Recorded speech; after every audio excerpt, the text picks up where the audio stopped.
주님 감사합니다. 저희를 또 말씀 앞에 세워주시니 감사합니다. 주님의 말씀을 듣고 살아내려고 노력하겠습니다. 도와주십시오. 주님만 기대합니다. 예수님 이름으로 기도드렸습니다. 아멘.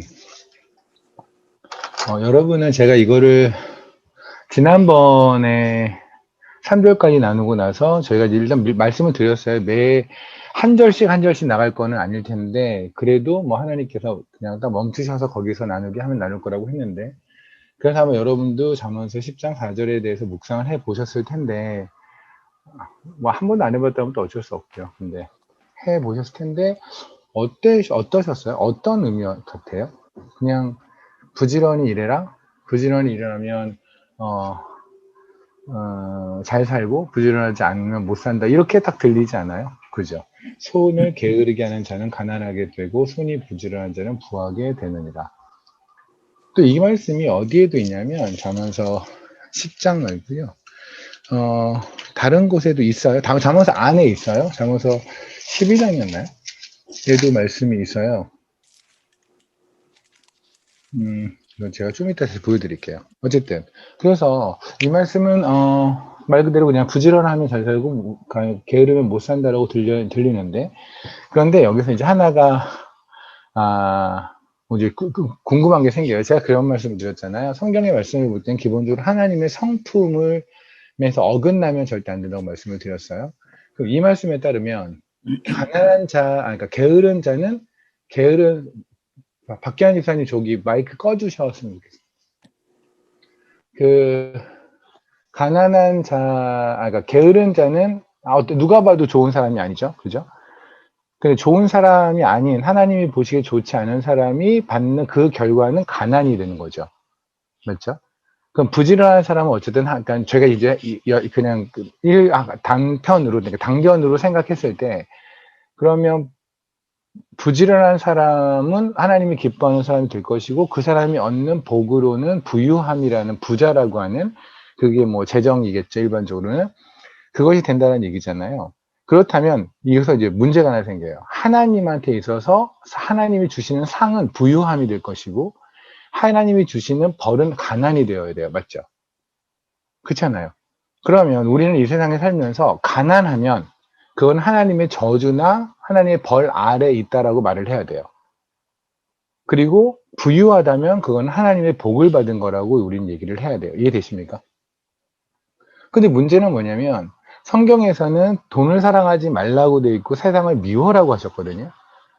그리고 우리는 성경 어디를 펴나 하나님의 사람들이 돈을 쫓아갔다는 사람을 본 적이 없잖아요.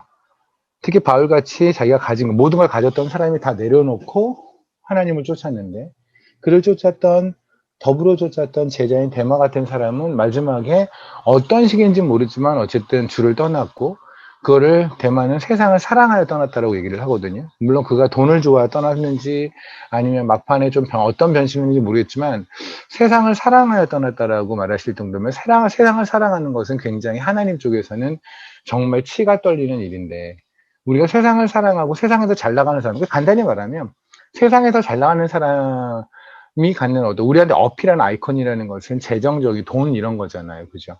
우리가 뭐 어디 뉴스를 오늘 하루 종일 여러분들 네이버나 다음이라는 뉴스 같은 데를 통해서 맨 본 게 뭐냐면 누가 돈 많다, 돈 많은 능력 있다, 뭐 이런 얘기만 아닙니까? 20대 30대인데 재벌 됐다, 그죠? 누구는 걔는 얼마나 돈이 많은지 어느 프로야구단을 샀다, 뭐 이런 얘기들만 계속 본 거 아닙니까?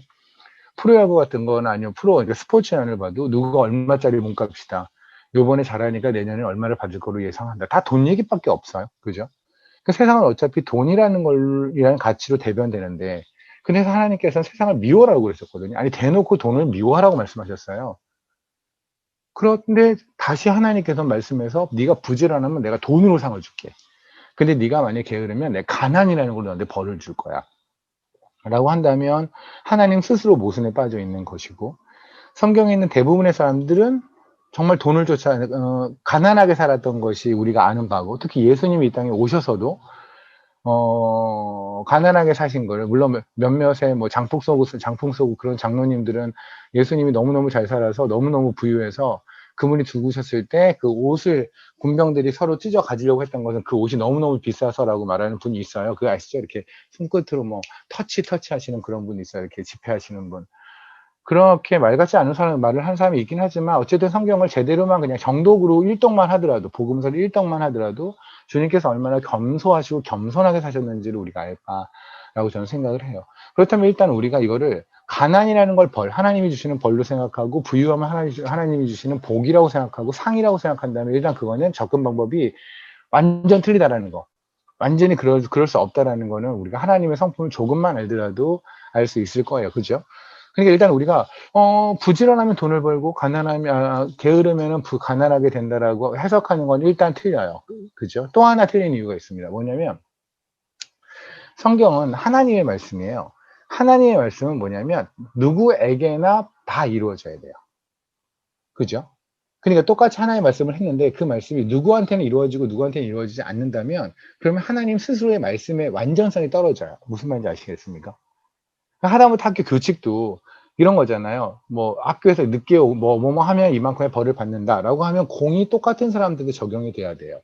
근데 거기서도 학교 안에서도 누구한테는 적용이 되는데 누구한테 적용되지 않거나, 또는 사회에서도 어떤 법이 있는데 그 법이 누구한테는 적용되는데 누구한테 적용되지 않으면 우리는 그걸 가지고 비리라는 걸로, 권력을 남용했다는 걸로, 소위 백을 썼다는 걸로 그걸 이제 시비를 붙고 막 하잖아요.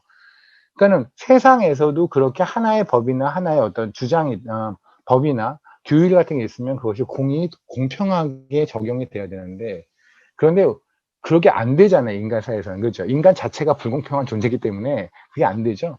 그러면 하나님은 완전하세요. 완전하신 분이 우리에게 말씀을 주셨다면 그 말씀은 누구에게나 공평하게 적용이 된단 말입니다. 그러면 우리는 어떤 일이 벌어지냐면, 이 일이 만약에 이것을 부지런한 사람은 잘 살고 게으른 사람은 못 산다라는 걸로 이거를 정의해서 들어간다면 정말로 부지런한 사람은 잘 살아야 돼요. 여기서 이제 손이 부지런하고 손을 쓰는 건 아니겠지만 그냥 열심히 일하는 사람은 잘 살아야 해요. 그리고 게으른 사람은 못 살아야 해요. 근데 여러분 주변에 다 그러나요? 정말 일 열심히 하는데 여전히 가난한 사람 너무 많지 않아요? 되게 게으르는데 태어날 때부터 금수저를 입에 물고 태어나갖고 그냥 걔는 평생 지금 재벌 2세, 3세들 있잖아요. 아무것도 안 하고 하는 거라고 술 먹고 마약하는 것밖에 없는데도 불구하고 여전히 잘 살고 있잖아요. 그러면 이걸 가지고 하나님은 우리에게 이렇게 어필하실 수가 없어요. 하나님 스스로가 모순에 빠졌으니까. 하나님은 그랬잖아요. 완전하다고. 하나님 스스로가 완전하다면 누군가 모든 사람을 그렇게 만들어줘야 되는데, 전혀 하나님의 말씀은, 사실은 이 말씀은 우리 삶에서 그리 이렇게 유효한 말씀이 아니죠. 그죠? 그러니까 예를 들어서 여러분 자녀들한테 네가 부지런해. 그럼 부지런하면 부자가 된다라고 자신있게 말할 수 있으세요? 여러분 자녀한테? 아니었잖아요. 여러분 스스로가 부지런하게 살았는데 별로 안 잘 살았는데 어떻게, 다니엘 아버지가 막 열심히 살았는데 되게 부자 아니지 않아요? 근데 다니엘한테 얘기할 수가 없잖아요. 너 부지런하면 아빠처럼 잘 살 수 있다 그러면 아빠처럼? 하고 고개를 갸우뚱하는데 아빠 정도만? 그죠? 그러면 이 말씀은 뭐냐면 이상한 거예요. 하나님이 주신 말씀이라고 하기에는. 근데 우리는 말씀 자체를 그렇게 이해하는 경향이 있어요. 그러니까 다시 말하면 하나님의 완전성을 그냥 무시하고 사는 거죠. 대표적인 게 뭐냐면 말라기를 잠깐 보실래요? 혹시 제 찻소리 이런 거 들리나요? 아, 괜찮아요? 아, 이제 창문을 살짝 열었는데 혹시 들리나 해서. 좋네요. 집에서 하니까 별 얘기를 다 하면서 말씀을 전하니까. 그래서 제가 오늘은 쿠쿠를 일찍 했어요. 그래서 저번에 우리 쿠쿠 소리 듣지 않았어요? 어떤 자매님이 쿠쿠 밥이 다 됐습니다 이런 거 했잖아요. 근데 오늘은 제가 그것까지는 좀 아닌 것 같아서 서둘러 밥을 했어요. 말라기 4장에를 3장에를 죄송합니다. 3장입니다. 3장에 보면 사실 6절서부터 6절서부터인데요. 어쨌든 7절 볼게요. 7절 위에 11조라고 되어 있잖아요. 그죠? 우리가 이제 그 교회에서 보통 11조를 낸 그 헌금을 가지고 목사님들이 기도할 때 여기는 이 말씀을 가지고 하시죠. 특히 이제 10절에 있는 말씀 너무 좋아하죠. 그래서 제가 있는 어디였더라? 어느 교회는요, 강대상 앞에 그 책상 있잖아요. 큰 책상. 그 책상 앞에 이 말씀이 적혀 있어요. 말라기 3장 10절 말씀이 적혀 있어요. 만군의 여호와가 이르노라 너희의 온전한 11조를 창고에 들여 나의 집에 양식 있게 하고 그것으로 나를 시험하여 내가 하늘문을 열고 너에게 복을 쌓을 곳이 없도록 붙지 아니하는지 보라. 이 말씀이 강대상 앞에 쫙 써 있어요. 이렇게. 그리고 얼마나 성도님들이 매 주마다 부담이 이만큼이겠죠. 부담에다 또 희망도 있겠죠. 내가 11절을 내면 10분의 1만 투자하면 하나님께서 어마어마하게 이렇게 해주신다라는 것 때문에 뭔가 기대가 있겠죠. 근데 이 말씀을 여러분이 액면 그대로 믿는 분 있으세요, 여기서? 11조를 내면 정말 내 집에, 내 창고에 차고 넘쳐서 창고가 막 해서 집이 무너질 만큼 재물이 찰 거라는 기대를 가지고 계신 분 있으세요? 물론 그런 기대를 가지고 11조를 하는 분이 많다는 건 알아요. 제가 예전에, 아주 정말, 전, 원래 그런 건지 모르겠어요. 그 기독교 TV 있잖아요. 기독교 TV를 제가 잘, 볼 기회가 없죠. 케냐에 있으니까. 근데 한국에 오면, 이제, 간혹 볼 때가 있는데, 제가 볼 때마다 이상한 걸 보는 것은 원래 이상한 걸 계속 하는데 제가 보는 건지, 아니면 제가 볼 때 우연히 딱 그렇게 딱 하나님께서 맞춰서 이상한 걸 보게 해주신지 모르겠는데, 어느 교회 이제 꽤나 큰 교회 그 목사님의 이름을 그래도 여기서 이제 어떤 분들은 다 아실 텐데 그 목사님 교회의 성도가 이제 인터뷰를 하는 거예요. 어떻게 왜 이 교회를 어떻게 섬깁니까? 그랬더니 뭐 제가 이 교회 무슨 누구고 저희 목사님이 너무너무 존경스럽고 막 그런 얘기를 막 해요. 그러다가 주님께 뭐 바라는 사항이 있나요? 그랬더니 네, 주님께 제가 정말 이 교회에서 11조를 가장 많이 내는 사람이 되게 해달라고. 여러분 흔하게 듣는 얘기 아니에요? 11조를 가장 많이 내는 사람이 되게 해달라고. 그러지 말고 10분의 9를 내면 되지, 그냥. 10분의 9를 내면 교회에서 가장 헌금을 많이 내는 거 아닌가? 그 10분의 1을 잘라서 그걸 가장 많이 내는 사람이 되게 해달라는 건 뭐냐면 나머지 10분의 9 갖고 내가 열심히 부자 되겠다는 얘기지. 정말 기본적인 그냥 IQ가 50 이상만 돼도 저 사람의 의도가 뭔지를 알잖아요. 그렇잖아. 애가 그러는 거야. 엄마, 내가 진짜 내 용돈에 10분의 1 띄워서 엄마 줄 테니까 내가 진짜 요번에 용돈 엄마한테 엄마 선물 10분의 1로 딱 살게 내 용돈 좀 올려줘. 이 말 같지도 않은 얘기라는 걸 엄마가 모를까요? 그렇잖아요. 나머지 10분의 1에 이 가지고 10분의 1 가지고 엄마 선물 사겠지만 나머지 10분의 9 갖고는 지가 놀 거 아닙니까? 11조를 가지고 지금 사람들이 굉장히 오해를 하는 이유가 뭐냐면 이 말씀을 액면 그대로 받아들이지 않는다는 거예요. 이 말씀은 뭐랬냐면 정말 모든 집에 11조를 내는 사람은 모든 창고를 가득 채우겠다고 하나님께서 말씀하셨는데 근데 우리는 아무렴 그러겠어 라는 생각을 가지고 누군가는 11조를 내면 잘 살 수도 있고 누군가는 못 살 수도 있다라는 생각을 가지는 거죠. 그러니까는 11조를 내는 사람들 입장에서는 누군가는 나는 거기 잘 사는 쪽에 속했으면 좋겠고 11조를 평생 내도 내 창고에 1도 차지 않았다는 걸 경험하고 그냥 소천하신 분들도 너무나 많거든요, 우리 주변에. 그걸 보면서 우리가 하나님에 대해서 뭔가 말하지 않잖아요. 왜냐하면 하나님을 애초에 완전하다고 믿지 않아서 그래요. 그러니까 하나님이 완전하지 않다고 믿으니 하나님에게 약간 스크래치가 나고 말씀이 약간 불완전하고 말씀이 제대로 이루어지지 않아도 하나도 궁금하지 않은 거예요. 이해되세요? 그러니까 어떤 물건을 샀어요. 애초에 이걸 샀는데 얘가 메이드 인 차이나래요. 근데 메이드 인 차이나에다가 그 가격도 되게 싸대요. 그러면 이것이 어느 정도 이상의 역할은 하지 않을 거라는 느낌이 오잖아요. 그러니까 얘가 조금 있다가 고장나도 별로 그렇게 상처 안 받잖아요. 근데 얘가 어마무시하게 비싸. 이 마우스 하나가 몇백만 원이라고, 몇백만 원짜리 마우스를 제가 샀다고 칩시다. 그럼 제가 얼마나 기대감이 크겠어요. 얘는 죽어도 안 망가져야 되고, 얘는 그저 혼자서도 왔다 갔다 거리고 이런 걸 기대를 하겠죠. 근데 그런 걸 안 하면 저 실망하지 않겠습니까?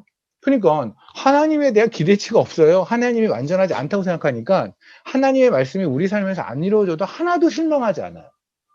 그건 믿음이 아니에요. 하나님을 무시하는 거예요.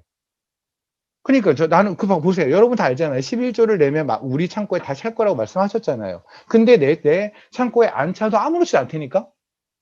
왜냐면 하나님은 원래 그러잖아요. 벌 준다 그러도 안 주기도 하고 화낸다 그러고 안 내기도 하고 그러니까 하나님은 뭔가 변덕스럽고 하나님은 우리 인간보다 좀 나은 존재지 되게 완전한 존재는 아니라고 생각하는 거죠.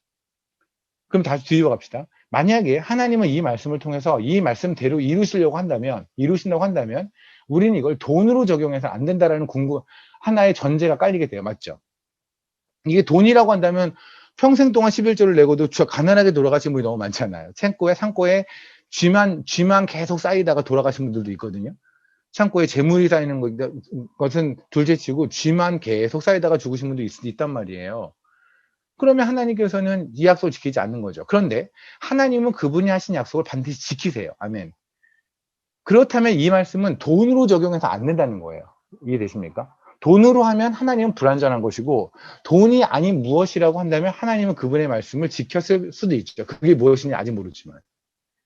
근데 11조가 뭘까요? 11조의 비밀은 어디에 있냐면 10절에 그냥 있어요. 뭐냐면 하늘 문을 열고예요. 말라기에 보면 3절에 10절에 그러잖아. 하늘문을 열고 복을 내려주신다고 하잖아요. 근데 이 하늘문이라는 게 영어로 하면 Windows Heaven이거든요. Windows of Heaven이에요. 하늘의 창문이라는 뜻이에요. 근데 이 하늘의 창문이라는 이게 성경에 두 번이 등장하는데 한 번은 창세기에 등장하고 한 번은 말라기에 등장을 해요. 근데 창세기에 등장한 게 언제냐면 창세기 7장을 잠깐 보실래요?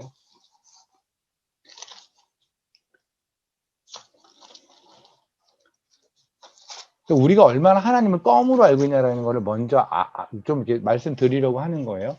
혹시 제가 말이 이렇게 경황된다고 해서 화나거나 그런 건 아니에요. 혹시 뭐 선교사님이 지금 화가 나셨다 이렇게 생각하지 마세요. 화 1도 안 났어요. 근데 불쾌하기는 해요. 우리 하나님을 껌으로 아는 거에 대해서 기분이 좋을 리는 없잖아요.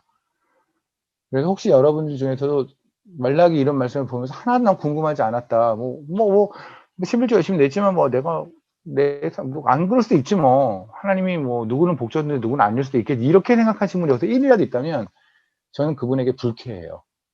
불쾌해야 정상이고. 11절 볼게요.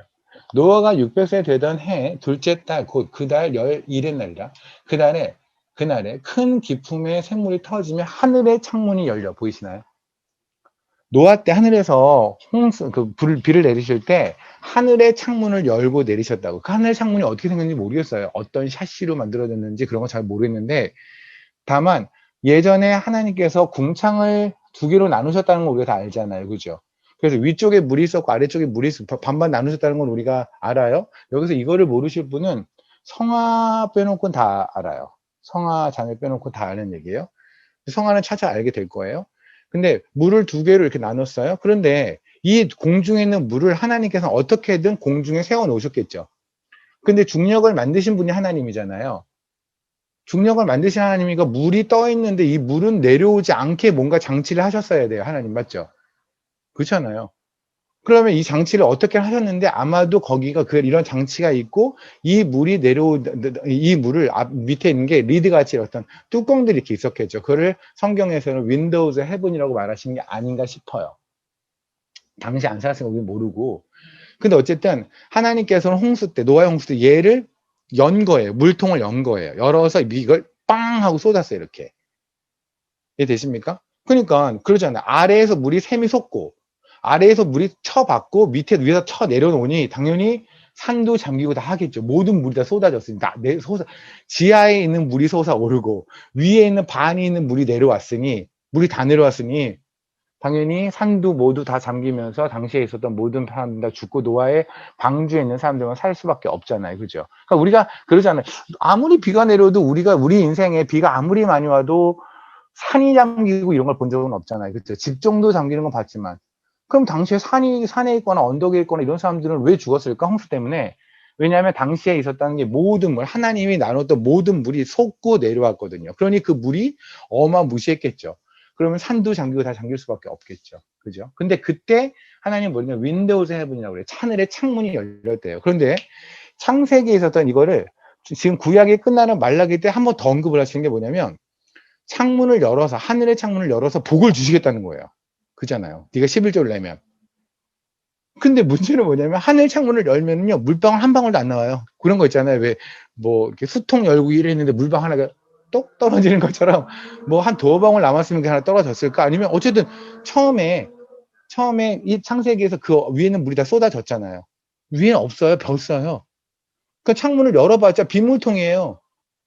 그럼 하나님은 지금 말 그대로 공원이죠. 그냥 빌공짜 공원을 한 거잖아요. 네가 11조 내면 내가 이거 줄게. 그런 거잖아요. 네가 아빠 심부름 하면 아빠 지갑에 있는 거 다 줄게. 근데 지갑을 열었는데 아무것도 없더라. 이런 분위기인 거잖아요. 그죠? 그런데 문제는 이겁니다. 보세요. 처음에 하늘의 창문을 열었을 때 내려온 게 뭐나요? 물. 그때의 물은 뭐예요? 저주죠. 저주잖아. 다 죽이는. 그런데 요번에 지금 하나님께서 네가 11조를 내면 내가 창문을 열어서 내려주겠다는 것은 저주가 아니라 축복이라는 거죠.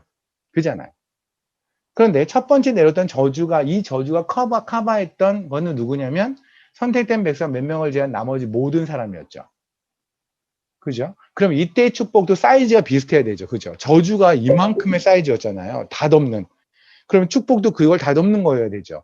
그래야 맞는 거죠. 똑같은 하늘의 창문을 열었는데 하나는 세상을 다 죽이는 저주였고 하나는 내려와서 누구한테 한 1,000만 원 주고 누구를 10억 주고 누구 100억 주는 정도의 저 축복이라고 한다면 사이즈가 너무 안 맞죠. 그러면 세상을 다 커버하는 축복은 누굴까요? 예수밖에 없죠. 이게 말라기의 얘기예요. 11조라는 거는 뭐냐면 내 인생 10분의 1을 내지 않는데 저번에 말씀드렸잖아요. 11조라는 건 내가 하나님의 것임을 고백하는 최소의 장치라고 말씀을 드렸죠. 그런 거 있잖아요. 왜 두 남녀가 사랑하는데 난 네 거야, 넌 내 거야, 뭐 이러고 그런 거 하잖아요. 그죠? 서로 소유권에 대한 얘기를 서로 주려고 뭐 그렇게 애쓰잖아요. 처음에는. 시간이 지나면 저보다 내 인생 내 거가 되지만 어쨌든 처음에 그런 거 하잖아요. 그렇게 내 거, 그럼 그래서 이제 상대가 나한테 난 네 거야 라고 말을 했어요. 그럼 제가 내 거인 거를 보여줘야 되잖아요. 근데 얘는 맨날 클럽에 가요. 맨날 클럽에 가서 얘 사진에 보면 맨 이상한 남자들하고 찍은 사진에 술판 벌어진 거나 이것밖에 없는데 얘는 말로는 내 거래요. 그러면 남자가 믿을 수가 없겠죠. 남자가 거꾸로 그래도 여자가 믿을 수 없겠죠.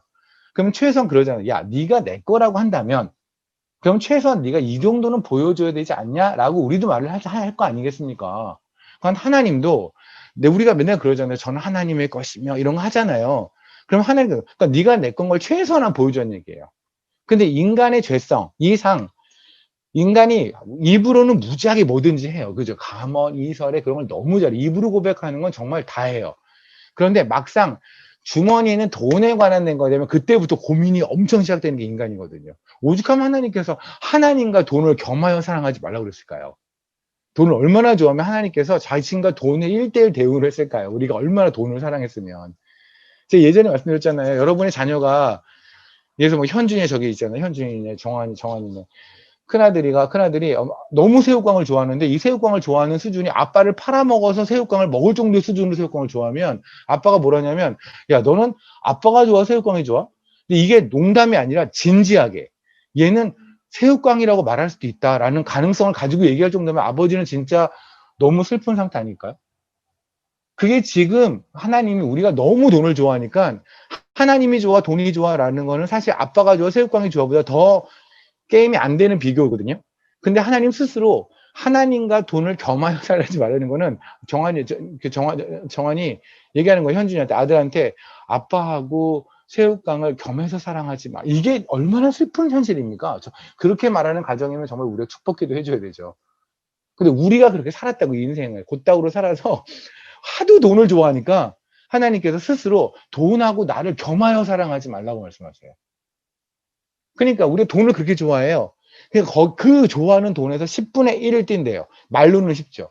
근데 어렵잖아요. 그 10분의 1을 띄는 걸 가지고 네가 내 거인 거를 고백하는 최소의 그냥 증거 삼겠다고요. 하나님께서는. 그게 11조예요. 그러니까 11조를 낸다는 것은 11조를 내니 하나님이 이걸 주시는 게 아니라 하나님의 것이 되니 11조를 드릴 수 있어요. 그래서 11조는 특권이에요. 그러니까 11조를 의무라고 생각하면 골치 아파져. 그건 특권이에요. 그런 거 있잖아요. 제가 한번 말씀드렸지만 여기서 만약에 여기 성경이가 있잖아요. 근데 어느 형제가 여기는 어떤 그 형제가 진짜 성경이가 되게 싫어하는 형제가 성경이한테 어떤 선물을 준다고 칩시다. 성경이 받을래요? 모르죠. 뭐 또 30 넘으니까 받나? 20대는 안 받거나 그러지 않았을까요? 어쨌든 보통 근데 자매님들은 그래 내가 되게 싫어하는 사람한테 선물 받고 이런 거 싫어하지 않나요? 남자들이 웬만하면 다 받아두어라 이렇게 하지만 여자들은 아니잖아요. 그러니까 선물을 주고 싶어도 안 받는 거예요. 저쪽에서. 하나님은요, 우리가 11조를 내고 싶어도, 세상에 내고 싶어도요, 어떤 스님이 자기 인생을 다 그냥 11조가 뭐야? 2분의 1조. 2분의 1조를 어떤 스님이 내려고 그래도 하나님이 안 받아요. 낼 게 아니니까. 근데 하나님은 하나님의 것한테는 10분의 1을 달라고 말하시는 거예요. 내가 내 아들을 줬잖아, 너한테. 난 너한테 다 줬잖아. 내가 너 다 주고 너 샀잖아. 내 거 됐잖아. 그러니까 네가 내 거인 거, 네가 그리 사랑하는 돈에서 10분의 1, 네가 그리스도 사랑하는 시간에서, 네가 그리스도 사랑하는 무엇에서 10분의 1만 나 주면서 네가 내 거인 거, 네가 내 거 된 거 세상에 좀 알리라고요. 세상에 알리라고요. 네가 내 거인 거를 우리 이미 내 거, 우린 11조를 내지 않아도 하나님 거가 맞아요. 세상에 알리라고요. 그리고 그걸 즐거워하라고요. 하나님의 것이 되어서 내가 11조를 낼 수 있는 이 자격이 생긴 게 너무 행복해서 미치고 팔짝 뛰고 그런 모습을 보여주라고. 그게 지금 말라기 말씀이에요. 11조를 내니 하늘의 복이 내려온 게 아니라 하늘에 창문이 열려서 세상을 덮을 만한 축복인 예수 그리스도가 우리에게 임했으니 이제 우리는 기쁨으로 하나님의 것임을 선포하며 11조를 드리라고. 그리고 나서 말라기 다음에 나온 게 뭐예요? 마태복음에서 주님이 오시잖아요. 그죠? 그래서 제가 이 말씀을 왜 드리냐면 우리는 여태까지 11조에 대한 오해가 단순한 오해. 제가 왜 11조 설교를 몇 번 했는데 11조 설교는 어느 교회에서 11조를 많이 내십시오. 그래서 교회에서 행복하는 설교를 하려고 하는 것이 아니라 하나님을 껌으로 알지 말자는 거예요. 하나님은 약속하셨잖아요. 그것도 말라기 이후로 400년을 침묵하세요. 거의 마지막 말이에요. 400년. 마태복음, 그러니까 주님이 오시기 전까지, 마태복음 이때까지 400년을 침묵하시기, 마지막에 하셨다는 게 말라기잖아요. 그럼 얼마나 피를 쏟으며 얘기했을 텐데 우리는 그걸 껌으로 받아들이고 거기다 그것도 피를 쏟으며 하신 얘기인데 우리는 내가 11조를 내면 하나님이 나한테 돈을 이만큼 주는구나. 요따구로 해석하면서 돈 안 주면 말지 뭐 하나님 원래 그러잖아. 뭐 본인이 한 약속 까먹기도 하고 뭐 그러잖아. 그러니까 어떤지 아세요? 하나님이 불완전하죠. 그렇잖아요. 하나님의 말씀은 이루어지기도 하고 아니기도 해. 라고 생각해 버리니까 해석을 잘못해서 그러니 어떤 문제가 생기는지 아십니까? 그러니 구원에 대한 확신이 약해지는 거예요. 왜? 하나님 스스로가 불완전하니까 말씀을 계속 이건 지키고 어느 건 안 지키고 누구한테 복 주고 누구한테 복 안 주고 복 준다고 해놓고선 그러면 하나님 스스로가 이상하잖아요. 그러니까 그분이 약속한 구원이 불안하죠. 그러니까 이 땅에서 눈 꽂혀 사는 거예요. 어차피 죽어서 구원 안 될 수도 있으니. 그러니 이 땅에서 그리스도인이라고 하면서도 세상 거를 그리도 사랑하고 세상 거에 의해서 울고불고 하는 이유가 바로 그거예요. 그러니까 제가 지금 그 잠언서 10장 4절 말씀을 하다 갑자기 말라기로 간 이유는 뭐냐면 게으른 자는 손이 게으른 자는 가난하게 된대요. 지금 말씀에. 그리고 손이 부지런한 자는 부하게 된대요. 근데 이거를 우리는 돈으로 생각한단 말입니다. 근데 우리 삶에서 분명히 내가 아무리 부지런히 살아도 돈을 못 벌었다는 걸 지가 알면서 스스로 알면서 누군가는 나는 하나도 부지런한 적이 없는데 나는 태어날 때부터 그냥 부자였고 아니면 그냥 나는 정말 부지런하지 않았는데 그냥 주식 좀 뭐 했더니 그냥 돈이 생겼고 이럴 수 있잖아요. 그러니까 하나님이 하신 말씀이 내 삶에 전혀 적용이 안 되고 내 이웃의 삶에도 적용이 안 되는데도 불구하고 이 말씀을 그렇게 보는 이유는 하나님을 껌으로 아는 거라고요. 하나님의 말씀은 어차피 안 이루어져. 이해되십니까? 하나님이 껌이면 여러분은 왜 하나님을 믿어요? 하나님이 완전하지 않으면 여러분 완전하지 않은 가능성이 0.1, 0.001이라도 있어야 빨리 교회를 떠나셔야 돼요. 왜냐하면 세계에 있는 모든 종교 중에서 사람을 이토록 괴롭히는 종교는 기독교밖에 없어요. 다른 데는 전부 다 지가 잘 먹고 잘 살고 자기 소원 성취를 위해 있는 종교지 우리같이 하나님을 믿는 게 이렇게 인상을 써야 되고 좁은 길을 가야 되고 뭐 자기를 부인해야 되고 그런 거 있잖아요. 하나님, 나는 나의 의로 하면 안 돼. 그래서 뭘 안 하는데, 이게 나의 의로 하면 안 된다는 생각 자체가 나의 의인가? 이것까지 생각하는 게 또 나의 의가 무슨 말 같지도 않은 얘기를 계속 그런 거 있잖아. 가위바위보 할 때 내가 주먹 내면 쟤는 가위 낼 것 같은데 그러면 내가 내가 보재기를 낼 것 같은데 가위 낼 것 같은데 그래서 계속 생각하느라고 계속 끝까지 손을 못 내미는 거와 똑같이 그리고 여러분 그러지 않아요? 뭐를 해도 이거 내가 의 같고 근데 옆에서는 그러잖아요. 그거를 의라고 생각하시는 게 진정한 자기 입니다.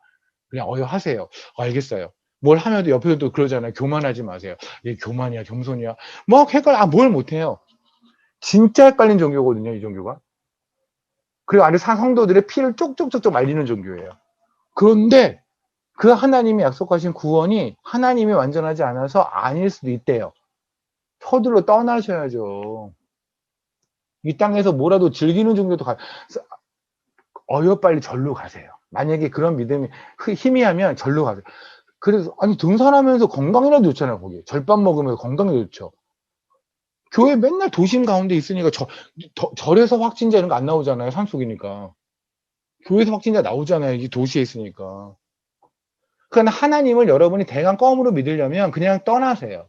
근데 만약에 하나님을 정말 믿으려면 말씀은 그대로 이루어졌음을 근데 내가 지금 해석하는 바에 따르면 이 말씀은 도저히 이루어진 것이 아니라 이루어진 게 하나님의 말씀 누구한테 이루어지고 누구한테 아니라는 것처럼 내 말씀이 해석된다면 그것은 빨리 엎어야죠.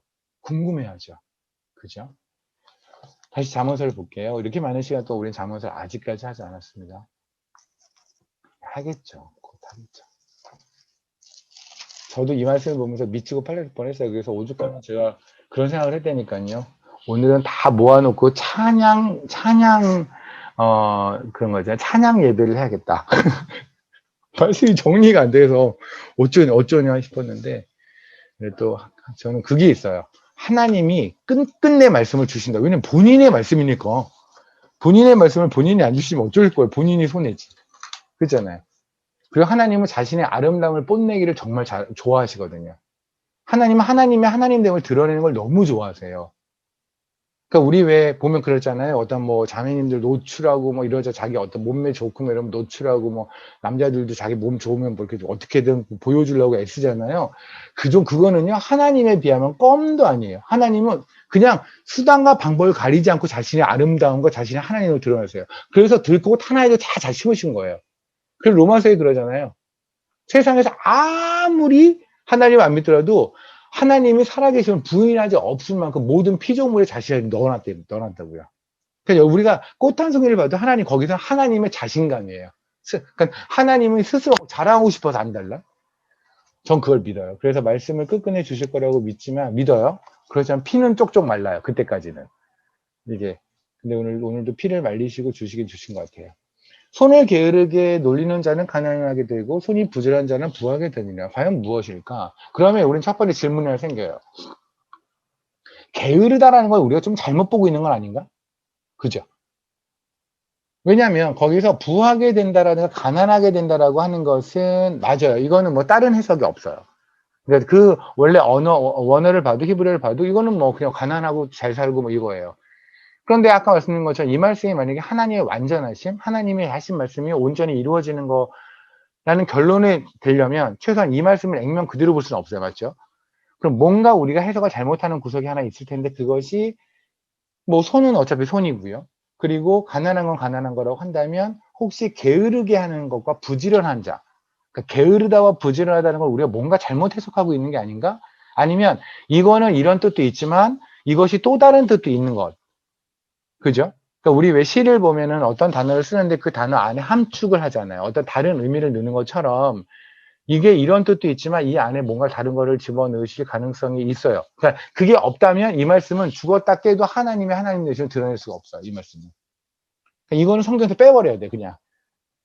이거 탈무드에서나 봐야 되는 얘기지. 이건 성경에 있어서는 절대 안 되는 얘기예요. 맞나요? 아마 여러분은 그럴 거예요. 야, 성경 너무 그렇게 보면 어떻게 해? 너무 날카롭게 보는 거 아니야? 성경을 그렇게 안 보면 어떻게 할래요? 그렇잖아요. 성경은 그렇게 봐야 되는 거예요. 이건 한 글자 한 글자 하나님 말씀인데요. 제가 이거를 보다가 잠언서 31장을 보게 됐거든요. 제가 잠언서 31장의 현숙한 여인을 10절서부터 31절까지를 16번에 나눠서 설계를 했어요. 그 생각해 보세요. 10절부터 31절까지면 31, 딱 21절이잖아요. 21절이잖아요. 그죠? 21절을 16번에 걸쳐서 나눴다면 안 다룬 절이 없을 거 아니겠습니까? 그렇지 않겠어요? 근데 그 중에 제가 딱 2절을 안 다뤘어요. 그게 뭐냐면 19절하고 20절이에요. 손으로 손망치를 들고 손가락으로 가락을 잡으며 그는 공고한 자에게 손을 펴며 공포한 자를 위해 손을 내밀며. 이걸 왜 안 들었냐면 저도 이제 그런 거죠. 그냥 뭐 열심히 일해서 사람들 많이 도와주고 그리스도인이 그렇게 살자. 현숙한 안에 하나님의 신부로서 그렇게 살자. 그냥 그렇게 하고 퉁친 거예요. 고백하건대. 근데 하나님께서 오늘 저의 발목을 딱 잡았어요.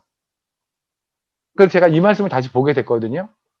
오늘 이 말씀까지 나누게 될 텐데 나눴으면 좋겠는데 그러니까 결국 제가 여러분 고백하는 건 이거예요. 이 성경이요 한 글자 한 글자가 예수 피로 쓰였거든요.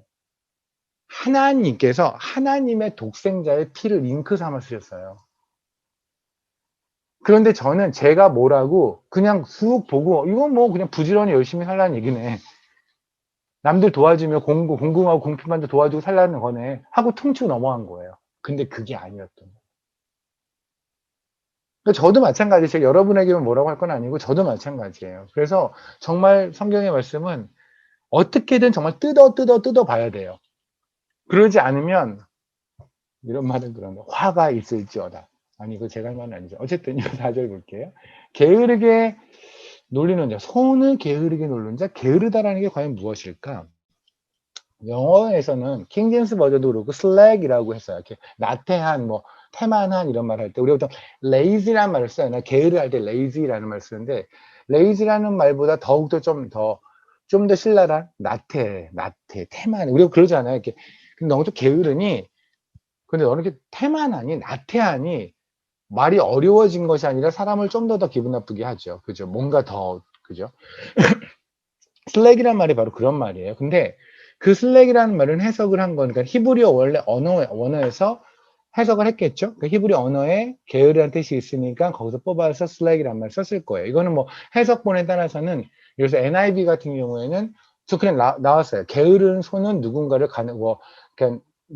가난하게 만든다. lazy hands라고 나왔어요. lazy hand make a man poor. 이렇게 해서 게으른 손은, 그러니까 lazy라고 하든 slack이라고 하든 어쨌든 간에 그냥 게으르다는 뜻인 거예요. 그런데 이 단어의 그러니까 원어가 뭐냐면 레미아라는 말이에요. 레미아. 근데 이 레미아라는 말이 게으르다는 말로 쓰이는 건 딱 한 번 이때만 그냥 해석이 된 거예요. 그러니까 저는 그 해석에 만족하지 못하는 거예요. 그 해석이 저는 옳지 않다고 생각하는데, 이게 대체로 쓰인 건 언제 쓰였냐면 욥기를 잠깐 보실래요? 욥기.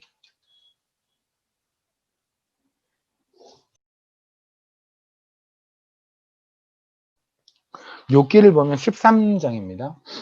지금 오늘 처음 들어오신 분들은 좀 당황스러울 수 있을 거예요. 성경을 좀 많이 볼 텐데, 우리가 성경을 많이 보지 않으면 누가 보겠습니까? 성경을 많이 보는 게 옳습니다. 욥기 13장 7절이에요. 제가 읽을게요. 너희가 하나님을 위하여 불의를 말하려느냐, 그를 위하여 속임을 말하려느냐. 그죠? 그때 속임이란 말이죠. deceit이라고 하는 우리 속임, 사기, 거짓. 그게 원래 많이 쓰이는 말이에요. 그러니까 이 단어가 이게 많이 안 쓰이는 말이에요. 그러니까 그러니까 성경에서도 이 레미아라는 말이 많이 쓰이진 않는데, 여러 번 쓰이긴 했어요. 그 여러 번 쓰인 것 중에, 대부분은 이 사기, 거짓말이라는 말로 쓰여요. 어느 것도 보여드릴게요. 시편 볼까요? 시편 101편.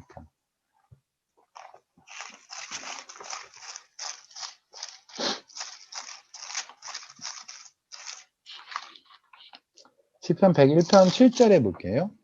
7절에 보면, 거짓을 행하는 자는 내 집 안에 거주하지 못하며 거짓말하는 자는 내 목전에서 서지 못하리라. 내가 거짓말한다. 이게 바로 레미야라고요. 오케이? 호세아서를 약간 더 보실래요? 호세아서에 있는 말씀은 정말 가슴이 너무 아픈 말씀이에요. 호세아서를 보면은 16절에 15절이 정말 가슴 아파요. 보세요. 15절. 내가 그들 팔을 연습시켜 힘있게 하였으나, 그러니까 하나님께서 힘을 주셨다고요. 팔에. 그랬더니 그들이 하나님한테 대항을 해요. 그런 거 있죠. 힘 다 키워줬더니 그 팔뚝으로 하나님한테 대항하는 거예요. 그러니까 그런 거죠. 세상이 그러잖아요. 하나님께서 어떤 재능 주셨고, 하나님께서 과학을 주셨고, 하나님께서 뭐 했더니 과학을 가지고 하나님을 대적해요. 그죠? 하나님이 재정을 주셨어요. 그러니까 세상에서 하나님의 허락이 없이 세상에서 이런 일은 없잖아요. 그럼 하나님이 뭐를 했는데 그걸 가지고 하나님을 대적해요. 그러니까 중동 지방에 석유를 준 게 하나님 있을 거 아니겠습니까? 그 모든 거를. 그죠? 근데 그걸 가지고 하나님을 대적하면서 이슬람을 포교하고 다니잖아요. 그런 모습인데 사실 이게 우리에도 마찬가지죠. 저도 마찬가지 같아요. 그냥 힘없어가지고 바로 얼마 전만 해도 그냥 비리비리 거릴 때 그냥, 근데 갑자기 하나님께서 또 힘 주셔서 이제 좀 몸 좀 낫게 해줬더니 또 이 생각 저 생각 하면서 또 하나님을 대적하는 저의 모습을 저는 굉장히 많이 보거든요. 여러분도 그러지 않나요? 그죠? 힘 완전히 빠졌을 때, 그냥 완전 빠져서 근육 한 1도 없을 때, 그냥 힘 아무것도 못할 때, 돈도 없고 뭐도 없어요. 그럴 때는 하나님밖에 안 보는데, 또 뭐지 힘 좀 생겨서 걸어 다니기 시작하면 이것들이, 그죠? 스라의 자식이라고, 왜 스리 무릎이잖아요. 무릎 아래 자식을 스라의 자식이라고 그러잖아요. 무릎 아래에 있는 애들 기어다니니까 어디 멀리 못 가잖아요. 근데 엄마 무릎 위로 올라오기 시작하면 애들이 걸어 다니죠. 그럼 시컨 엄마가 잘 키워서 뭐 분유 먹이고 이유식 먹이고 별거 다 갈아서 먹이고 했더니 이거 그때부터 뭐예요? 이제 힘 차리면 애들 걷기 시작하면 그때부터 엄마한테 대적을 하죠. 안 먹어, 안 입어, 뭐 이런 거 하잖아요. 이거 사줘 이러잖아요. 이게 우리가 하나님에게 하는 것 같아요. 15절의 말씀은 정말 슬퍼요. 하나님 입장에 생각해 보면 정말 우리 그러면 안 돼요. 16절. 그들이 돌아오나 높으신 자에게서 돌아오지 아니하고, 하나님이 돌아오게 한 거예요. 하나님이 그들 다시 받아준 거예요. 근데 높으신 자에게는 가지 않아요. 그러니까 하나님이 돌아오게 했는데 하나님에게는 안 거고 속이는 화를 써요. 속이는 활과 같으며 그들의 지도자들은 그 혀의 거친 말로 말미암아 칼에 엎드려지니 이것이 애굽 땅에서 조롱거리가 되리라. 속이는 활이란 건 뭘까요? 그냥 간단해요. discipler. 뭐냐면 활을 딱 썼어요. 근데 활을 쏘면 원래는 관역으로 이렇게 가야 될 거 아니겠습니까?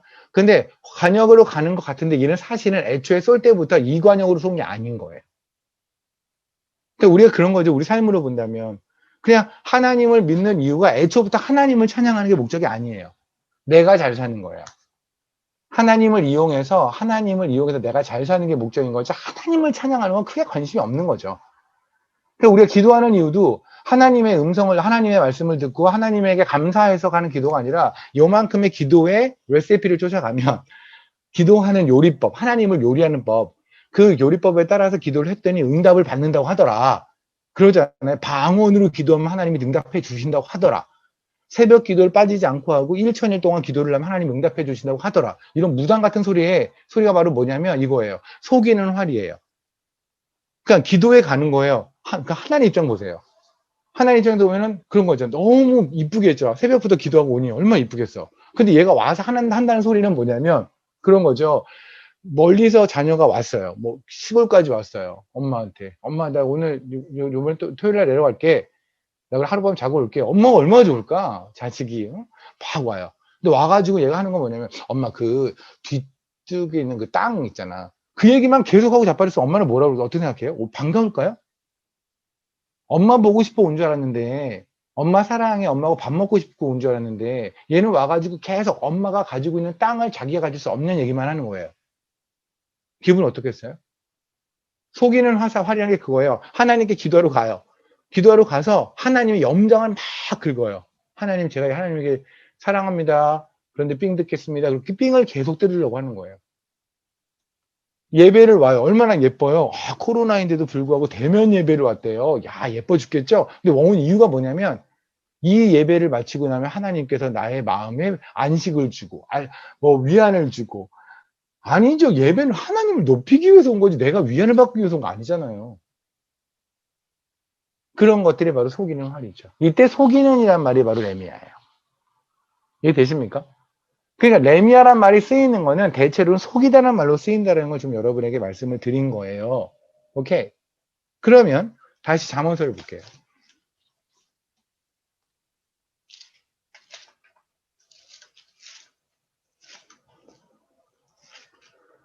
그럼 잠언서에 보면 이 말씀이네요.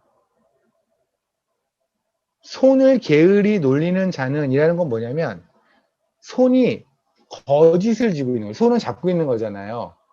손이 사기, 거짓말을 잡고 있는 자는 그냥 가난하게 된다는 거죠. 이해되십니까? 그러니까 게을르니가 가난한 것이 아니라 손이 거짓을 잡고 있으니 가난한 거예요. 그러면 거짓을 잡고 있으니 가난하다는 건 이때 가난은 당연히 뭘까? 그러면 가난하다라는 거는 거꾸로 그러니까 이런 거죠. 부유하다 가난하다가 만약에 재물로 본다면 아까 말씀한 우리는 다시 또 11조로 돌아가야 되는 거고 11조 얘기처럼 우리는 하나님 또 껌으로 본 거고 그럼 가난이란 건 그런 거야. 가난이란 건 뭐가 없는 거잖아요. 우리 심령이 가난한 자 그러잖아요. 없는 거죠. 그죠? 그러니까 나는 심령이 가난한 자 제가 한번 말씀드렸죠. 다 아실 거예요. 심령이 가난한 자라는 건 다른 게 아니에요. 하나님의 어마어마한 아름다움 앞에 내가 와 개뿔 아무것도 아니다는 고백하는 게 심령이 가난한 거예요. 그러니까 우리 그러잖아요. 세상에 살 때 내가 다 왕 아닙니까 다들? 내가 왕같이 그죠? 그러니까 뭐 TV 보면서 영화 뭐 저기 주인공들 뭐 하면 지도 얼굴 따라하잖아요. 지도 그렇게 생긴 줄 알고. 그런 거랑 비슷해요. 우리가 다 왕인 줄 알아요. 그런 것처럼 하는데 하나님의 어마어마한 사이즈를 봤더니 아무것도 아닌 거예요. 여러분 혹시 옆에 2m짜리 뭐 이런 분들 서본 적 있나요? 뭐 운동선수랑 서보면 나도 키 별로 작다고 생각하지 않았는데 그 사람 옆에 가면 마치 정말 초등학생 된 느낌. 그러니까 나도 크지 괜찮다고 생각했는데 어마어마한 분 앞에서는 내가 아무것도 아닌 걸 인정하는 게 심령이 가난한 거예요. 그럼 어쨌든 가난하다는 건 내가 가지고 있지 않다는 거죠. 맞죠? 가난하다는 개념이. 그렇잖아요. 그거는 우리는 보통 가난하다 그러면 돈을 가지고 있지 않은 걸 가난하다고 하지만 어떤 사람은요 돈이 되게 많은데도 가난한 사람이 있어요. 그냥 권력이 없으니 가난하다고 느끼는 거죠. 맞나요? 어떤 사람은 다 있는데 또 가난하다고 느껴요. 나는 건강이 없으니 가난하다고 느낄 수 있죠. 그러니까 뭔가가 없는 상태가 가난한 상태예요. 뭔가를 가지고 있는 상태가 부유한 상태예요. 그럼 하나님 입장에서는 뭐가 없는 게 가능한 걸까요? 하나님이죠. 하나님 중에 누가 부자일까요? 하나님을 가지고 있는 자죠. 아, 그럼 이렇게 되는구나. 손이 게으른 자라는 건 뭐냐면, 손에 거짓을 쥐고 있는 자는 하나님이 없어서 그는 가난한 자예요. 이해되십니까? 그러면 밑으로 가면 뭐 될까요? 손이 부지런한 자는, 그건 좀 이따 하겠지만, 어쨌든, 손에 뭐뭐뭐를 가지고 있는 자는 그는 하나님이 있으니 부유한 자가 되는 거죠. 아까 위에서 게으른 자가 있는 그 의미가 아니라고 한다면 이 밑에 있는 가난한 자, 부지런한 자도 그냥 부지런한이라고 해석하는 거 아닐 수도 있다는 가능성이 있잖아요, 일단은. 그죠? 그럴 수도 있지만 아닐 수도 있고. 오케이? 예. 그러면 지금 봅시다, 다시. 그럼 일단 우리는 알았어요. 그럼 거꾸로 뭐예요? 손에 사기를 듣지 않고, 거짓이요. 거짓이 뭔데요? 우리가 왜 복음서에서 주님 이 땅에 계속 오셔서 하신 말이 뭐예요? 사단은 거짓의 영이다. 그들은 거짓말쟁이다. 라고 말씀하시죠. 사단이 하는, 세상이 하는 말은 다 거짓말이에요. 그러니까 여러분이 누군가한테 좀 진솔한 얘기를 듣고 싶은데 세상에 또 못 견디면 말씀을 보시면 돼요. 말씀은 어디를 펴나 진솔해요. 어디를 보나 그것이 사실이고 그것은 솔직하고 정직해요. 그렇기 때문에 제가 그러는 거예요. 말씀을 제대로 해석하면 하나님이 이 모든 말씀을 이루신 걸 인정한다니까요. 근데 말씀을 제대로 해석하지 못하니까 어떤 건 이룬 것도 같고 어떤 건 아닌 것도 같고 그러니까 하나님을 대강 껌으로 알게 된다고요. 오케이. 그럼 봅시다. 손에다가 거짓말을 들고 있는 자는 하나님이 없어. 왜냐하면, 생각해보세요. 거짓말이라는 것은 하나님이 없는 상태잖아요. 하나님이 아닌 거잖아요. 하나님이 아닌 것을 들고 있으면 하나님이 없는 건 당연하겠죠.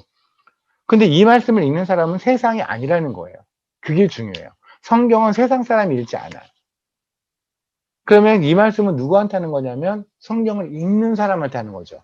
우리한테 하시는 말씀이죠. 그러니까 이 얘기를 들으면서 세상이 거짓이니까 세상만 보고 예수를 안 믿는 사람한테 하는 얘기구나 라고 하시면 안 돼요. 그렇게 따지면 하나님은 지금 지면을 낭비하고 계세요. 이런 거죠. 제가 지금 여기에서 스님의 욕을 막 한다고 칩시다. 의미 없지 않아요? 왜냐면 그 스님이 이 줌에 들어올 리가 없으니까. 그러면 제가 어떤 스님의 이야기를 빗들어서 여기서 지금 하고 있다는 건 뭐예요? 우리 중에 스님처럼 사는 사람이 있다는 거잖아요. 그러니 제가 그 얘기를 하겠죠. 그러니까 지금 이 말씀도 마찬가지예요. 우리 생각엔 세상 이야기 같은데 세상 사람이 들어야 될 얘기 같은데 사실 알고 보면 세상처럼 살고 있는 우리의 이야기인 거예요. 그러니까 우리가 어떻게 살고 있냐면 손에 거짓을 들고 살아요. 그런데 그게 부한 줄 알아요. 그게 하나님이 지금 드러내고 싶은 거, 리빌하고 싶은 게 바로 뭐냐면 너는 지금 개뿔 하나도 없는 거렁뱅인데 네가 스스로 부유한 줄 알아. 넌 세상의 지식으로 가득 차고 세상의 돈으로 가득 차고 세상의 칭찬으로 가득 차고 세상의 무엇을 가득 차서 네가 되게 부유한 줄 알아. 또 믿는 사람들 중에서도 그러잖아요. 자기 자식 같은 자기 자식 소개하거나 이럴 때 우리 애가 세상에서 뭐예요? 변호사예요. 뭐예요? 이것이 그리도 자랑이에요. 그러고 그러죠. 제가 이건 직접 만났던 어떤 교회에서 동네를 말해버리고 그 동네에 교회가 되게 많으니까 아무 교회나 말해도 되긴 하죠. 그 동네 말해도 되죠. 안산에 있는 어느 교회. 왜냐면 제 말의 신빙성을 더하기 위해서 동네를 말한 거예요. 안산에 있는 모든 교회는 아니고 어느 교회. 그래서 말씀을 끝나고 제가 정말 안 하는 게 말씀 끝나고 뭐 장로님들 목사님들께서 식사하고 이런 걸 거의 안 하는데 그때는 어쨌든 끌려갔어요. 포위가 된 상태여서 어쩔 수 없이 끌려갔는데 근데 그 권사님, 장로님 권사님 부부신데 그 권사님이 계속 이제 말씀하시는 거예요. 우리 애가. 그러니까 먼저 목사님이 먼저 꺼내세요. 약간 이렇게 그 있잖아요. 이게 저는 별로 안 궁금했는데 저쪽 그분 장로 권사님 요번에 아들이 너무 잘생기고 요번에도 뭐 미대 들어갔다고 그래요. 그러세요. 옆에 이제 시작이 된 거죠. 딱 불을 지핀 거죠, 목사님이. 지펴 달라고 한 것 같아요, 내 생각에. 어쨌든, 그러니까 장로님이, 권사님이 뭐 너무 기다렸다는 듯이 말씀하시죠, 뭐. 우리 애가 요번에 뭐 홍대 미대를 들어가서 뭐, 하고, 뭐, 그러니까 제가 듣기도 좀 낯이 부끄러울 만큼 자기 자식을 너무 자랑하시더라고요. 너무 잘생겼다고, 뭐, 그렇게 하는데, 근데 문제는 교회를 안 다닌다는 거예요. 그게 권사장도가 할 얘기는 아니죠. 그 얘기는 뭐냐면 우리 애가 지금요 하버드대 들어갔는데 죽었어요. 똑같은 얘기잖아. 예수 없으면 죽었다는 걸 왜 인정을 못해 사람들이? 예수가 생명이라며요. 아니, 생각해보세요. 그들의, 우리의 고백이 사실이라면 예수가 생명이면 예수가 없으면 죽은 거예요. 근데 죽었는데 이 사람이 가지고 있는 명함을 받더니 변호사래. 우리가 부러워해야 돼요? 아니잖아요. 근데 왜 그걸 우리한테 부러워하라고 계속해서 명함을 내밀죠? 그런데 웃긴 건 뭐냐? 우리는 왜 부러워하죠? 하늘의 하나님이 내 안에 들어와 사시는데 왜 우리는 세상이 부러울까요? 우리는 여전히 세상의 거짓말들, 세상의 가치들, 세상의 주장들이 여러 매력적이어서 지금도 교회에서 설교하는 사람들이, 교회에서 있는 사람들이 세상의 이야기를 하면 설교할 때도 그런 거 있잖아요. 유명한 경제학자 누가 말했습니다. 이렇게 시작하면 일단 사람들이 그 귀를 쫑긋하는. 유명한 경제학자가 무슨 말하는 건 우리한테 의미 없다니까요. 하나님이 하신 얘기가 중요하지. 그런데 우리는 여전히 그 거짓말에 속고 있다고요. 그리고 그 거짓말에서 하는 얘기에 우리는 너무나 좋아한다고요. 그리고 부유하다고 생각해요. 세상의 학식을 사고 세상의 이걸 쌓으면 내가 부유하다고 생각해요. 인정하시잖아요. 그런 사람들을 만났을 때 참 그 사람이 부유해 보이는 것도 맞잖아요. 그죠? 그게 지금 하나님이 하시는 말씀이에요. 너는 가난하다고 지금. 너는 거렁뱅이라고. 네가 세상에서 지금 세상의 가치로 가지고 있는 그 무엇이 있을지 모르지만 내가 보기에 너는 거지야. 그냥 거지 새끼야. 근데 너는 네가 되게 부전절들어. 네 손에 거짓을 들고 있으니 너는 가난한 게 맞아. 그게 첫 번째 말씀이고요. 그 밑에가 손이 부지런한 자는 부하게 되느니라 그러죠. 이 말씀을 그렇게 볼 수밖에 없는 게 우리가 1절, 2절, 3절의 말씀에서도 우리 2절, 3절, 2절, 3절 나눌 때도 전부 다 하는 게 뭐였어요? 세상과 하나님, 세상과 하나님이었죠. 그죠? 근데 느닷없이 4절에만 세상 하나님, 세상과 하나님, 주 예수 안, 제 예수밖 상관없이 열심히 일하면 부자 되고 열심히 일 안 하면 가난하게 된다라는 것은 하나님 쪽에 사시는 얘기는 절대 아니에요. 그죠? 어쨌든 손이 부지런한 자는 부하게 되느니라. 이건 또 무슨 말일까요? 어, 여기서 이 부지런하다는 말이요. 우리가 왜 참고로 하나 말씀드려요. 잠언서 6장을 잠깐 보실래요? 우리 지난번에 게으르다에 대해서 한번 나눴었죠. 잠언 사면서 게으름에 대해서. 잠언서 6장에 보면 6절을 보세요. 그때 게으른 자의 계매에게서 가서 그가 하는 것을 보고 지혜를 얻으라. 그리고 9절에 보면 게으른 자야 이렇게 나오잖아요. 그죠? 그러니까 그러면 아까 우리가 게으르다란 말을 할 때 그 게으르다 사악하다 거짓말의 뜻이 있다고 그랬고 근데 이것이 거의 게으르단 말로 쓰이지 않는다고 얘기를 했잖아요. 그럼 혹시 이때 6장에 있었던 이것도 게으른 그게 혹시 아까 있었던 그 레미아라는 말인가요? 아니에요. 이 말은 우리가 보통 성경에서 나오는 히브리어 그러니까 구약에 나오는 게으르다는 말 대부분 아첼이라는 말이에요. 그러니까 우리가 지금 잠언서에서 본 거짓말의 뜻도 있고 게으르다는 뜻도 있다라고 하는 것은 레미아라는 말로 전혀 다른 거예요. 이해되십니까? 그러니까 우리 일반적으로 보는 것은 아첼이라는 말로 다른 게으르다는 말을 쓴다고요. 그래서 혹시 지난번에 게으름에 대해서 잠언서 나눈 분들은 그럼 그때도 우리가 왜 거짓말로 해석했어야지 왜 게으르라고 해석했지? 라고 혹시 궁금하실 수 있을 것 같아서 말씀을 드립니다. 잠언서 10장의 말씀이에요. 그래서 제가 그러는 거예요. 왜 그랬죠? 히브리어를 잘하는 건 정말 성경에 도움이 돼요. 히브리어를 공부하는 건 성경을 이해하는 데 너무 도움이 되죠. 그죠? 그런데 히브리어를 잘하는 것과 성경을 이해하는 게 비례하진 않아요. 정비례하진 않아요. 말씀드렸잖아요. 그래서 저는 가끔가다 그런 사람이 있어요. 구약에 있는 거를 랍비한테 물어보는 사람도 있거든요. 특히 이제 외국에 있는 목사님들 같은 경우에 어떤 것이 랍비 누가 이렇게 얘기했다 이런 게 있어요. 전혀 틀려요. 전혀 안 돼요. 랍비가 이해한 게 왜 틀리냐면 그 랍비가 이해한 사람이 그 성경을 제대로 이해했다고 믿는 히브리어를 모국어로 쓰는 그 랍비가 지금 현재 상태 예수를 안 믿고 있는 상태예요. 그러니까 우리는 그러잖아요. 그래도 유대인들 구약에 대해서 굉장히 정통하지 않나요? 아니, 정통할 리가 없죠. 예수를 모르는데 어떻게 정통해요? 구약의 이야기도 다 예수라고 성경에서 말씀하셨는데 성경이 다 예수에 관한 이야기라네요. 그런데 어떻게 예수를 안 믿는데 어떻게 그러니까 어떻게 알 수가 있어요? 의미를 모르죠. 그것의 의미를 알 수가 없죠. 그죠? 그러니까 히브리어를 아는 것은 분명히 도움이 돼요. 성경을 이해하는 데 도움이 되지만 하지만 그렇다고 그것 때문에 그것과 성경을 이해하는 것이 비례되는 건 아니라고요. 어쨌든 도움은 됩니다. 그래서 혹시 여러분들 히브리어를 공부하고 싶은 분 있으면 정말 열심히 하세요. 그리고 저도 좀 가르쳐주고 해주세요. 손이 부지런한 자는 부하게 되니라. 손이 부지런하다? 이건 과연 뭘까?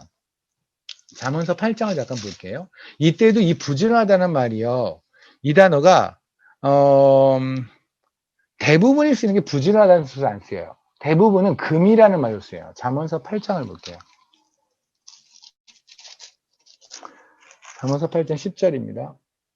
너희는 은을 받지 말고 나의 훈계를 받으면 정금보다 지식을 하라. 이제 정금, 금. 이 단어로 보통 쓰이고요. 19절에 볼까요? 내 열매는 금이나 정금보다 나으며 정금, 금, 골드 있죠. fine gold. 그것도 그냥 금 말고 그냥 fine gold. 우리 정금이라고 그러잖아요. 그거 한 거, 정제한 거. 그 정금 할 때 보통 이 말을 써요. 그러니까 이것뿐만 아니라 잠언서 뭐 여러 군데에서 정금, 금이라는 말로 많이 쓰이거든요. 그런데 지금 부지런하는 말도 분명히 diligent라는 말을 쓰기는 해요. 이게 거의 안 써요. 이게 보통 쓰는 게 어디냐면 잠언서 10장을 우리가 10장 봤잖아요. 12장을 볼게요. 제가 똑같은 말씀이 하나 더 있다고 그랬잖아요. 24절, 24절 볼게요. 부지런한 자는 사람을 다스리게 되어도 게으른 자는 부림을 받는지라. 아까랑 거의 비슷하죠. 게으른 자는 못 살고 부지런한 자는 돈 버는다 이런 거니까. 그죠? 이때 부지런한이란 말. 그러니까 사실은 똑같은 히브리어인데 내용이 거의 같은 잠언서 지금 10장 4절에 있는 부지런이라는 말이 쓰였던 그 위치, 그 내용과 이 내용은 거의 같죠. 그죠? 그래서 저는 뭐 그렇게 해석하는 것도 뭐 충분히 가능하다는 생각은 해요. 그런데 그러기에는 예수가 안 보이는 거예요. 맞죠? 그렇잖아요. 우리는 지금 예수를 그러니까 보세요. 아까 손에 거짓말을 든 자는 가난해요? 예수가 없어요? 그럼 뒤집어 가면 우리는 손에 뭘 들으라는 얘기예요? 거짓이 아닌 진리를 들으라는 얘기죠. 맞죠? 그러니까 진리를 잇는 자는 부유하다는 말씀이에요. 그게 지금 1절의 첫 번째 말씀이고요. 그러면 그것과 거의 같은 무게여야 되는데 밑에는 느닷없이 부지런하다 그 이상이 나오지 않는다면 뭔가 균형이 비율이 이 무게가 무지하게 안 맞는 거는 여러분이 보이시죠? 그죠? 그럼 이것이 비율이 맞으려면 이 히브리어 이 단어가 가지고 있는 단어 중에서 이것과 위에는 그러니까 진리에 관한 이야기급의 어떤 무게가 있는 단어가 있어야 되는 거야 되죠. 그죠? 이해되십니까? 오케이. 요엘서를 볼게요.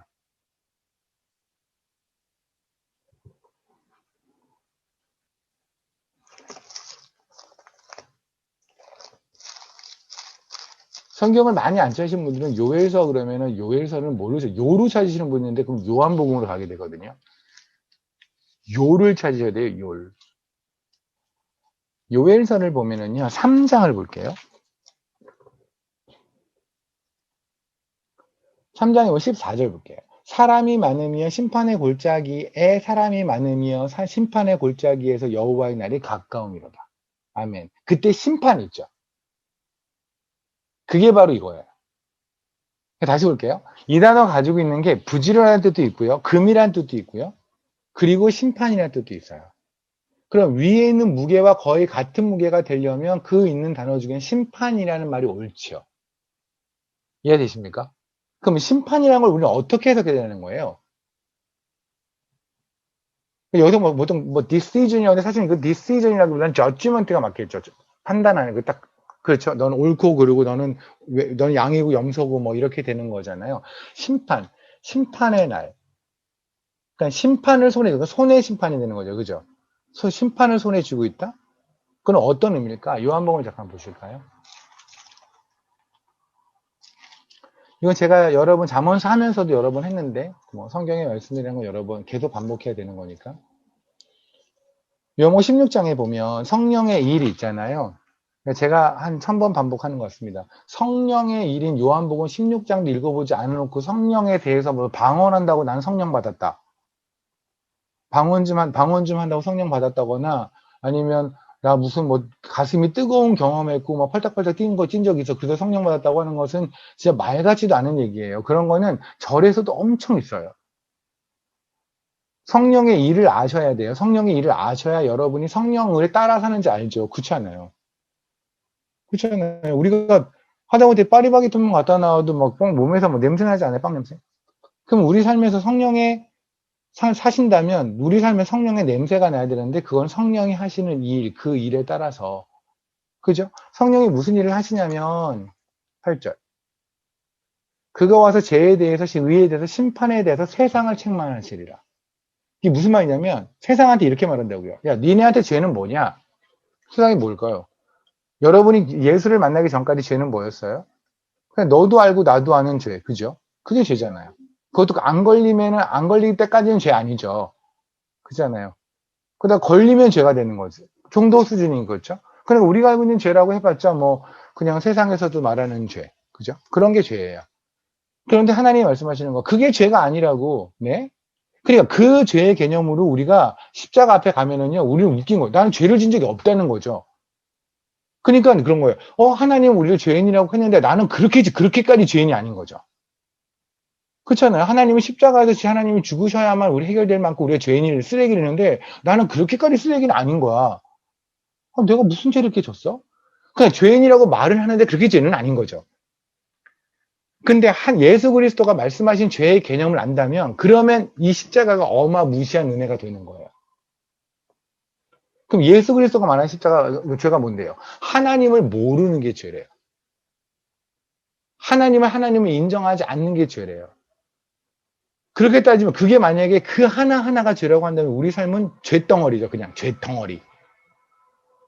그잖아요. 그 죄덩어리를 의인으로 만드시기 위해서 하나님 하신 게 이 땅에서 와서 죽으셨단 말입니다. 근데 그것이 성령의 일하심으로 믿어지면, 그 죄가 뭔지가 믿어지면, 그러면 우리는 무한 감사로 살 수밖에 없어요. 그게 여러분 스스로도 마찬가지예요. 저는 뭐 여러분이 그 죄에 대한 개념을 나는 잘 몰랐으니까 난 성령이 없었나? 라고 여러분이 생각하라는 얘기는 아니에요. 그거는 뭐 제가 판단할 문제가 아니고, 다만 이거는 알아야 돼요. 죄가 뭔지에 대한 설교가 없으면 안 돼요. 교회에서 죄에 대한 설교가 없는 데가 있어요. 이렇게만 말해. 당신은 죄인입니다 하면 소리쳐요. 그럼 막 그래요. 우리 목사님은 뭔가 좀 센 설교를 해요. 그게 뭔 센 설교예요. 죄인인지도 모르는 것한테 죄라고 말하는 건 아무런 의미가 없어요. 그렇지 않아요? 그런 거죠. 엔터펜에 갔어요. 마사이 저희 알잖아요. 우리 엔터펜에 갔어요. 영어로 제가 당신은 캔서에 있습니다. 당신 암이 있습니다. 말하면 소리를 졌어요. 그한테 아무런 의미가 없어요. 암이 뭔지를 모르거든요. 마사이어로도 암이란 단어가 없거든요. 마사이로 암이 없어요. 그러니까 당신 암 걸렸어요. 그런데 하나도 안 무서워요. 그랬어요? 알았어요. 내일 봐요. 이러고 갈 거예요. 그러니까 우리는 교회에서 그래요. 무슨 좀 큰 교회, 대형 교회 이런 데서 목사님이 뭐 당신은 죄인이고 이런 말만 해도 우리 목사님이 진리를 선포하시고 그게 무슨 진리예요. 진리가 뭔지를 모르니까 아무 말이나 하면 진리래. 다른 교회도 좀 안 하는 얘기, 조금 센 얘기, 뭐 좀 이렇게 당신들 그렇게 살면 안 돼요. 이런 얘기 좀 했다 우리 목사님 진리를 선포했대. 뭐가 진리냐면 죄가 뭔지를 설명하는 거예요. 죄가 뭔지를 설명해서 그 사람들이 정말 그게 다 죄란 말이야? 그럼 난 어쩌라고? 하면서 그들을 완전 낙담시켜버려야 돼요. 그럼 어쩌라고? 근데 그들을 낙담시켰는데 어쩌라고 낙담됐는데 그러잖아요. 베드로 설교 그러잖아요. 그래서 우리가 어찌할꼬. 낙담됐는데 성령님이 그 안에 들어와서 그래서 내가 너를 위해서 죽었다는 걸 알려주시는 거야. 그러니 우리는 산 거죠. 이게 진리의 선포예요. 그러니까 성령님이 오셔서 뭘 알려주시면 우리한테 죄가 뭔지. 그러니까 우리가 감사를 잃어버릴 때마다 성령님이 알려주신 건 뭐냐면 너 쓰레기였어야.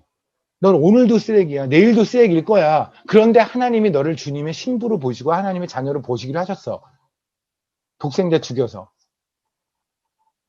그거를 지금 우리가 계속 무한 감사로 살아가는 거란 말입니다. 두 번째, 의에 대하여. 의가 뭐예요? 세상에서 의는 뭐예요? 뭐가 옳아요? 대세가 옳죠. 그렇잖아요. 대세가 옳은 거 아닙니까? 세상에서 의라는 건 늘 바뀌잖아요. 옳다는 건 늘 바뀌잖아요. 근데 성령님이 우리에게 오셨더니 이제 의로움은 예수 그리스도를 통해서 하나님만이 의로운 거예요. 하나님만이 의로워요. 그분의 결정은 의로워요. 그래서 이 의에 대해서 알면 이제 여러분이 고백하는 것처럼 내가 죽을 것 같은 상황에서 하나님 당신은 옳으십니다라는 고백이 나오는 거예요. 그건 정신 승리가 아니에요. 사실이 그런 거잖아요. 그죠? 누군가 그래요. 아니, 대훈 형제 쟤를 봐. 쟤가 왜 구원받은 애야? 쟤보다 내가 낫지 않아? 라는 얘기에 대훈이는 자신있게 가서 나도 이해 못하지만 그분이 나를 구원하신 그분은 옳습니다라고 선포하는 거예요. 그분은 옳으니까. 내가 설명하지 못한다고 그래서 그분이 옳지 않은 게 아니에요. 내 말빨이 안 되고 내가 지식이 없다고 그래서 하나님이 틀린 게 아니에요. 그분은 옳으세요. 다만 그걸 설명할 수 없는, 그만큼 변증할 수 없는 내가 답답할 뿐이지. 그러니 말씀을 알아야죠. 이 의의 때문에 우리가 의로워진 거예요. 그죠? 하나님의 결정이 그거니까. 그죠? 뒤집어 가면 우리는 나는 진짜 요새 최근에 정말 하나님께 최선 다했는데 줌 예배 다 나가고 뭐 교회에서도 열심히 하고 이 어려운 때 내가 대면 예배도 그 20%밖에 안 있는데 그 20% 튀어나가서 하고 뭐 할 거 다 했는데 라고 말하는데 하나님 입장에서 내가 너를 보는 게 마음이 참 불편하다라고 하시는 마음을 주면 그 마음을 주신 하나님이 옳아요. 우리는 간혹하다 헷갈리는 게 뭐냐면 우리는 자주 헷갈려요. 우리는 우리의 행동으로 우리가 괜찮다라고 착각하는 경향이 되게 심해요. 그죠? 오늘같이 이렇게 말씀 한 1시간 반, 2시간씩 듣고 나면은요, 오늘 하루 제대로 산 것 같아. 이런 느낌이 들거든요. 뭐 하고 나면. 헌금 한번 하고 나면, 헌금 한번 이렇게 제대로 딱 유막하고 나면, 내가 무슨 한 달치 그리스도인의 인생은 다 산 것 같아. 그런 느낌이 들거든요. 그게 사단이 하는 일이에요.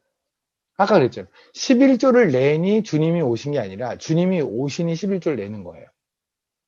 그런 것처럼 내가 지금 주의 예배를 듣는 것은 주를 만난 사람으로서 너무나 당연하게 하는 거야. 이건 내가 뭘 해드리는 게 아니라 내가 하나님을 또 받고 있는 거예요. 감사하게.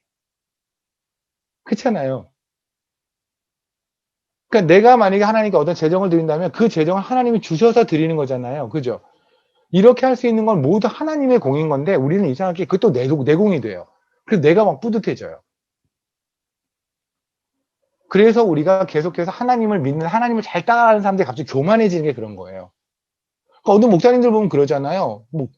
처음에 개척하셨을 때 정말 겸손하고 그랬는데 이 교회가 사이즈가 이렇게 커지다 갑자기 이만큼 큰 교회 됐다? 그러면 갑자기 목사님이 있는 층도 막 옮기잖아요. 예전에는 막 성도들이랑 같이 막 민글하고 막 섞이고 있다가 갑자기 저 위에 꼭대기로 올라가기 시작하더니 목사님이 엘리베이터 타면 성도들 다 물론 나가라고 한 적은 없지만 성도들 일단 나가는 걸로 이 암암리에 불문율이 정해지고 목사님한테 한번 터치받으면 뭐 인생이 펼 것 같고 지나가다 목사님이 애 이름 한번 불러줘요. 지휘사님에게 수환인데 수환아 이렇게 불러주면은 마치 하나님의 음성 같아. 이 애는 영원히 복 받을 것 같아. 있다고 생각하는 게 이게 그런 거라니까요. 근데 그거를 목사님 스스로 즐겨요.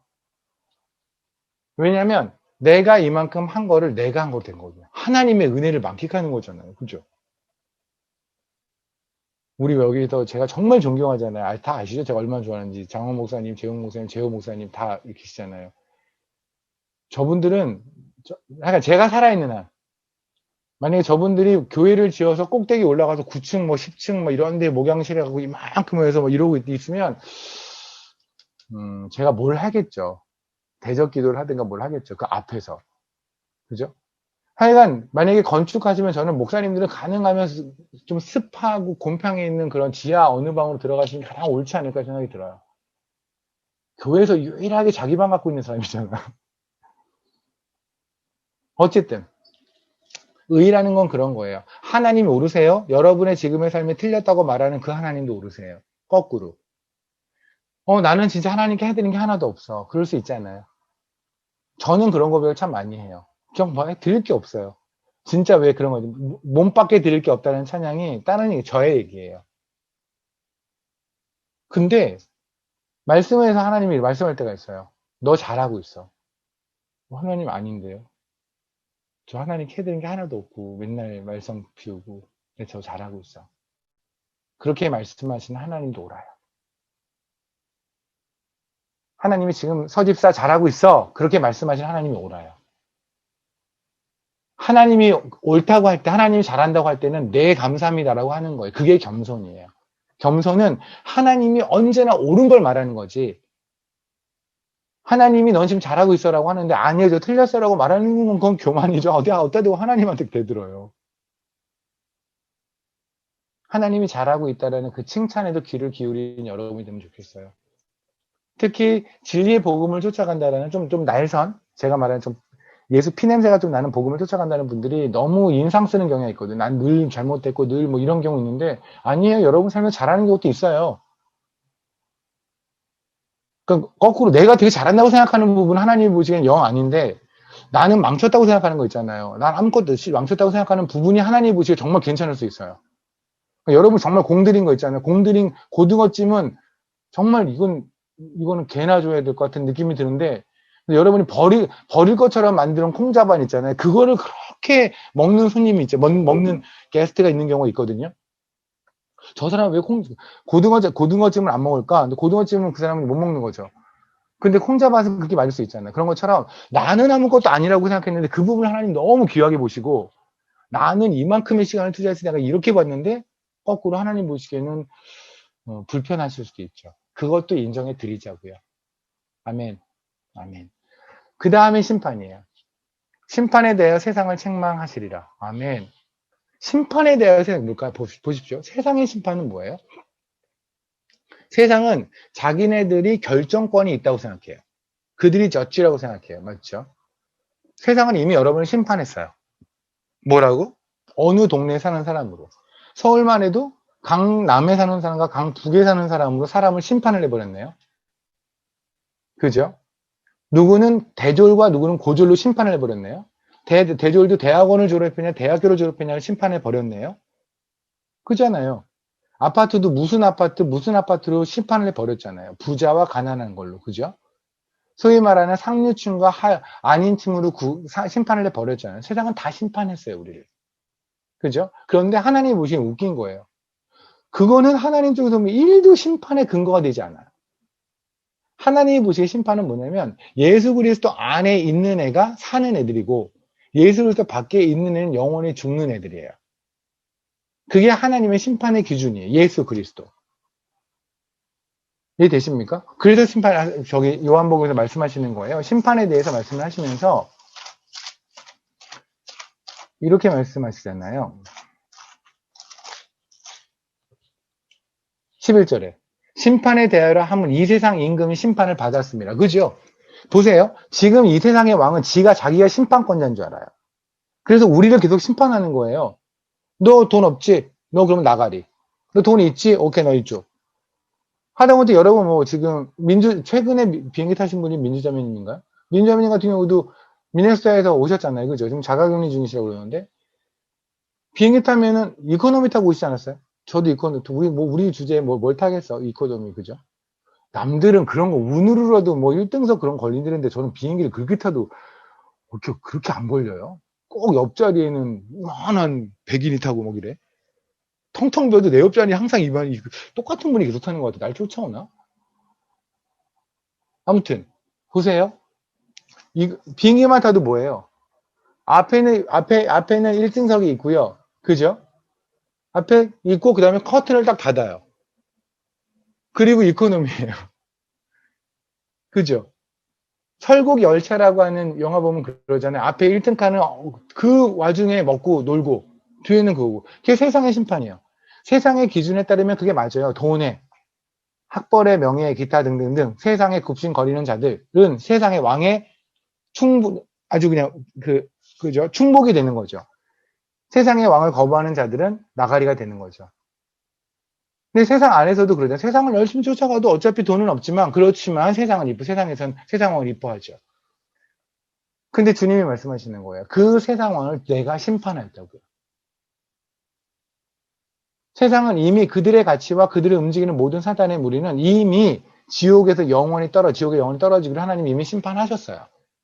그러니 여러분이 세상에서 어떠한 가치로 심판되어졌는지와 상관없이 여러분이 그리스도인이라면 이미 하나님은 하나님의 심판에서 가장 아름다운 곳에 여러분 이미 두신 거예요. 그러니까 인간의 시간상으로 보면은 그 심판은 앞으로 올 일이잖아요. 맞죠? 그렇잖아요. 하지만 하나님의 타임으로 보면, 카이로스로 보면 이미 그 심판이 이루어졌어요. 왜? 말씀드렸죠. 하나님은 한 번 마음 먹기로 하신 일을 끝에까지 단 한 번도 변화 없이 하시거든요. 우리 그런 말 하잖아요. 어떤 사람이, 야, 내가 한다고 하면 그건 된 거야. 내가 그렇다면 그런 거야. 그건 뭐예요? 그 사람이 여태까지 해봤는데 대체로 그 사람이 말한 거나 약속한 건 이루어졌더라, 이런 거 아닙니까? 근데 그건 대체로잖아요. 뭐 90%의 확률만 해도 80%의 확률만 해도 어마어마한 거죠. 근데 하나님은 태초 전에 마음 드신 거를 모든 게 끝난 종말 그 이후까지 하나님이 하시겠다고 말씀하신 모든 거를 다 1.1핵도 틀리지 않고 다 지키세요. 그러니까 하나님 쪽에는 심판이 이루어졌죠. 우리는 이미 양이라고 심판이 이루어졌다고요. 아멘. 그래서 하나님께서 그러는 거예요. 너희를 넉넉하게 놀라고. 노아의 방주에 들어와 예수의 방주에 들어온 이미 심판을 받은 존재예요. 그죠? 그러니까 우리는 이제부터 노는 거예요. 여기서 즐기는 거예요. 근데 우리는 이걸 못해요. 왜? 세상이 계속 뺏어가니까. 잠깐 말이 나온 김에 이걸 잠깐 봅시다. 제가 그 잠언서까지는 오늘은 못할 것 같죠. 할 수 있나요? 우리가 한번 그걸 했으면 좋겠어요.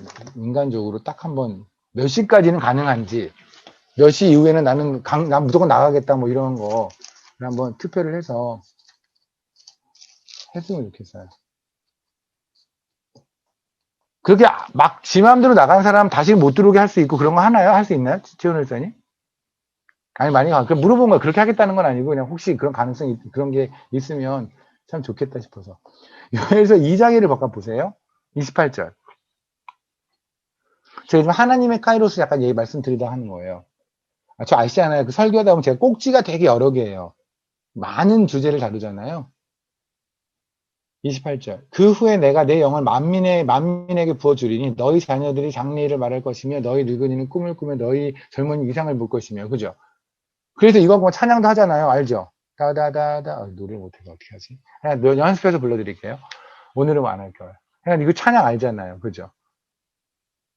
그래서 이거 해서 우리 지금도 이거 기다리는 분들이 있어요. 이거 하나님께서 늙은이는 꿈을 꾸며 젊은이는 이상을 보며 장래, 그리고 뭐 자녀들은 장래를 말할 거라, 이런 일이 일어날 겁니다 라고 말하는 분들이 있거든요. 신사도 쪽에 계신 분들이 이걸 잘 말해요. 근데 이 얘기는 그 얘기가 아니에요. 이 얘기는 성령이 임했을 때의 이야기예요. 성령이 임하니까 뭐가 하는지 아십니까? 우리들이요, 여기서 말하는 자녀라는 게 꼭 자녀, 늙은이, 젊은이, 늙은이라는 말 기분이 좀 이상해. 늙어가다 보니까 이 늙은이 이런 말이 기분이 안 좋더라고요. 그러니까 늙은이는 꿈을 꾸며 이런 거예요. 이 말은요, 하나님이 지금 연령별로 나눠서, 그렇게 생각하시나요, 혹시? 연령별로 나눠서 젊은이 파트는, 장래일을 말하는 파트를 맡고, 늙은이는 꿈을 꾸는 파트를, 그럼 늙은이는 그래도 잠만 자야 되잖아. 꿈을 꿔야 되니까. 깨면 안 되지. 계속 잠 재워야지. 꿈을 꿔야 되고. 그래, 꿈꾸고 나서, 내가 이런 꿈을 꿨어. 다시 자야 되고. 그 다음에 젊은이 이상을 볼 거예요. 이상을 본다라는 거는 아마도 뭔가 이렇게 좀, 이렇게 걸어가는데 갑자기 눈앞에 뭐가 보인다. 뭐 이런 분들 주변에 많잖아요. 그죠? 그런 분들 있지 않아요? 주변에다 그럼 갑자기 뭘 봤다. 백내장이나 녹내장을 의심해 보실 필요가 있어요. 그런 분들은. 갑자기 그런 게 보이거나 그러면. 눈에 뭐 하얗게 껴서 그래요. 이게 무슨 말씀이냐면, 우리 쪽에서는 그러니까 우리 쪽에서는 자녀, 늙은 이걸 하나님이 우리 쪽에 말씀하신 건 이건 전부 다 하나님의 사람들을 말로 하는 것이고, 성령님이 오니, 원래, 그러니까 간단하게 합시다. 여러분 하나님 만나기 전에 예수 성령님이 여러분에 있기 전에 여러분 꿈이 뭐였어요? 이런저런 꿈 있었잖아요. 그렇죠? 이런저런 꿈 있었죠. 근데 주님 만나고 나니 지금 꿈이 뭐예요? 여전히 그 꿈이에요? 큰일이다. 주님 만나고 나면 꿈은 뭐냐면 그냥 좋은 그리스도인이에요. 그것밖에 없어요. 그죠? 우리가 말하는 장래일은 뭔가요? 주님이 오실 거예요. 그죠? 우리가 보는 이상은 뭔가요? 주님이 주님의 사람들을 교회에 앉히실 거예요.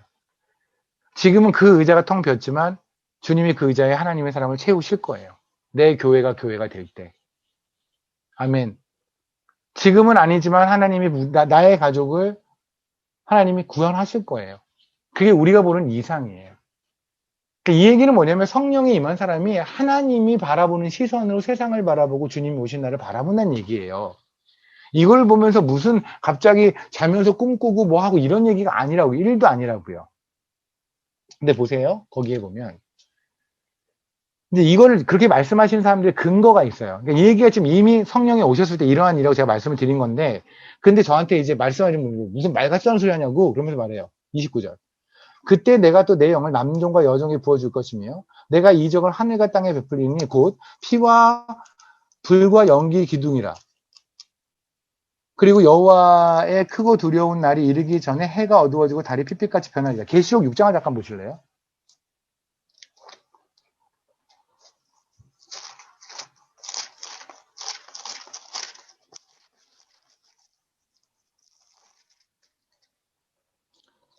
계시록 6장에 보면 12절 볼게요. 내가 보니 여섯째 이인을 떼실 때 큰 지진이 나고 해가 검은 털로 짠 상복같이 검어지고 달이 온통 피같이 되매요.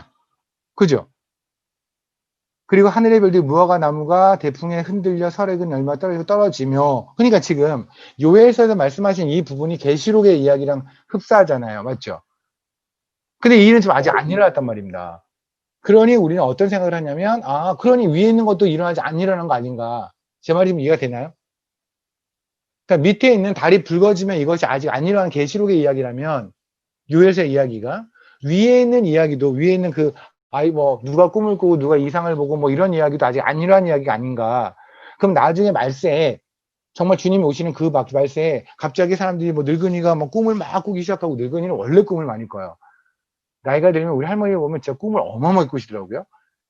근데 어쨌든 간에 늙은이가 막 꿈을 꾸고, 그 다음에 젊은이 이상을 보고 자녀들은 막뭐 장래일을 말하고 이런 일이 벌어질 거니까 그거를 기대하고 그걸 기도해라. 그런 은사를 받을 수 있게 기도해라라고 말하는 분들의 근거가 뭐냐면, 아까 말했던 것처럼 요엘서에 있는 이 내용이 계시록의 내용이거든요.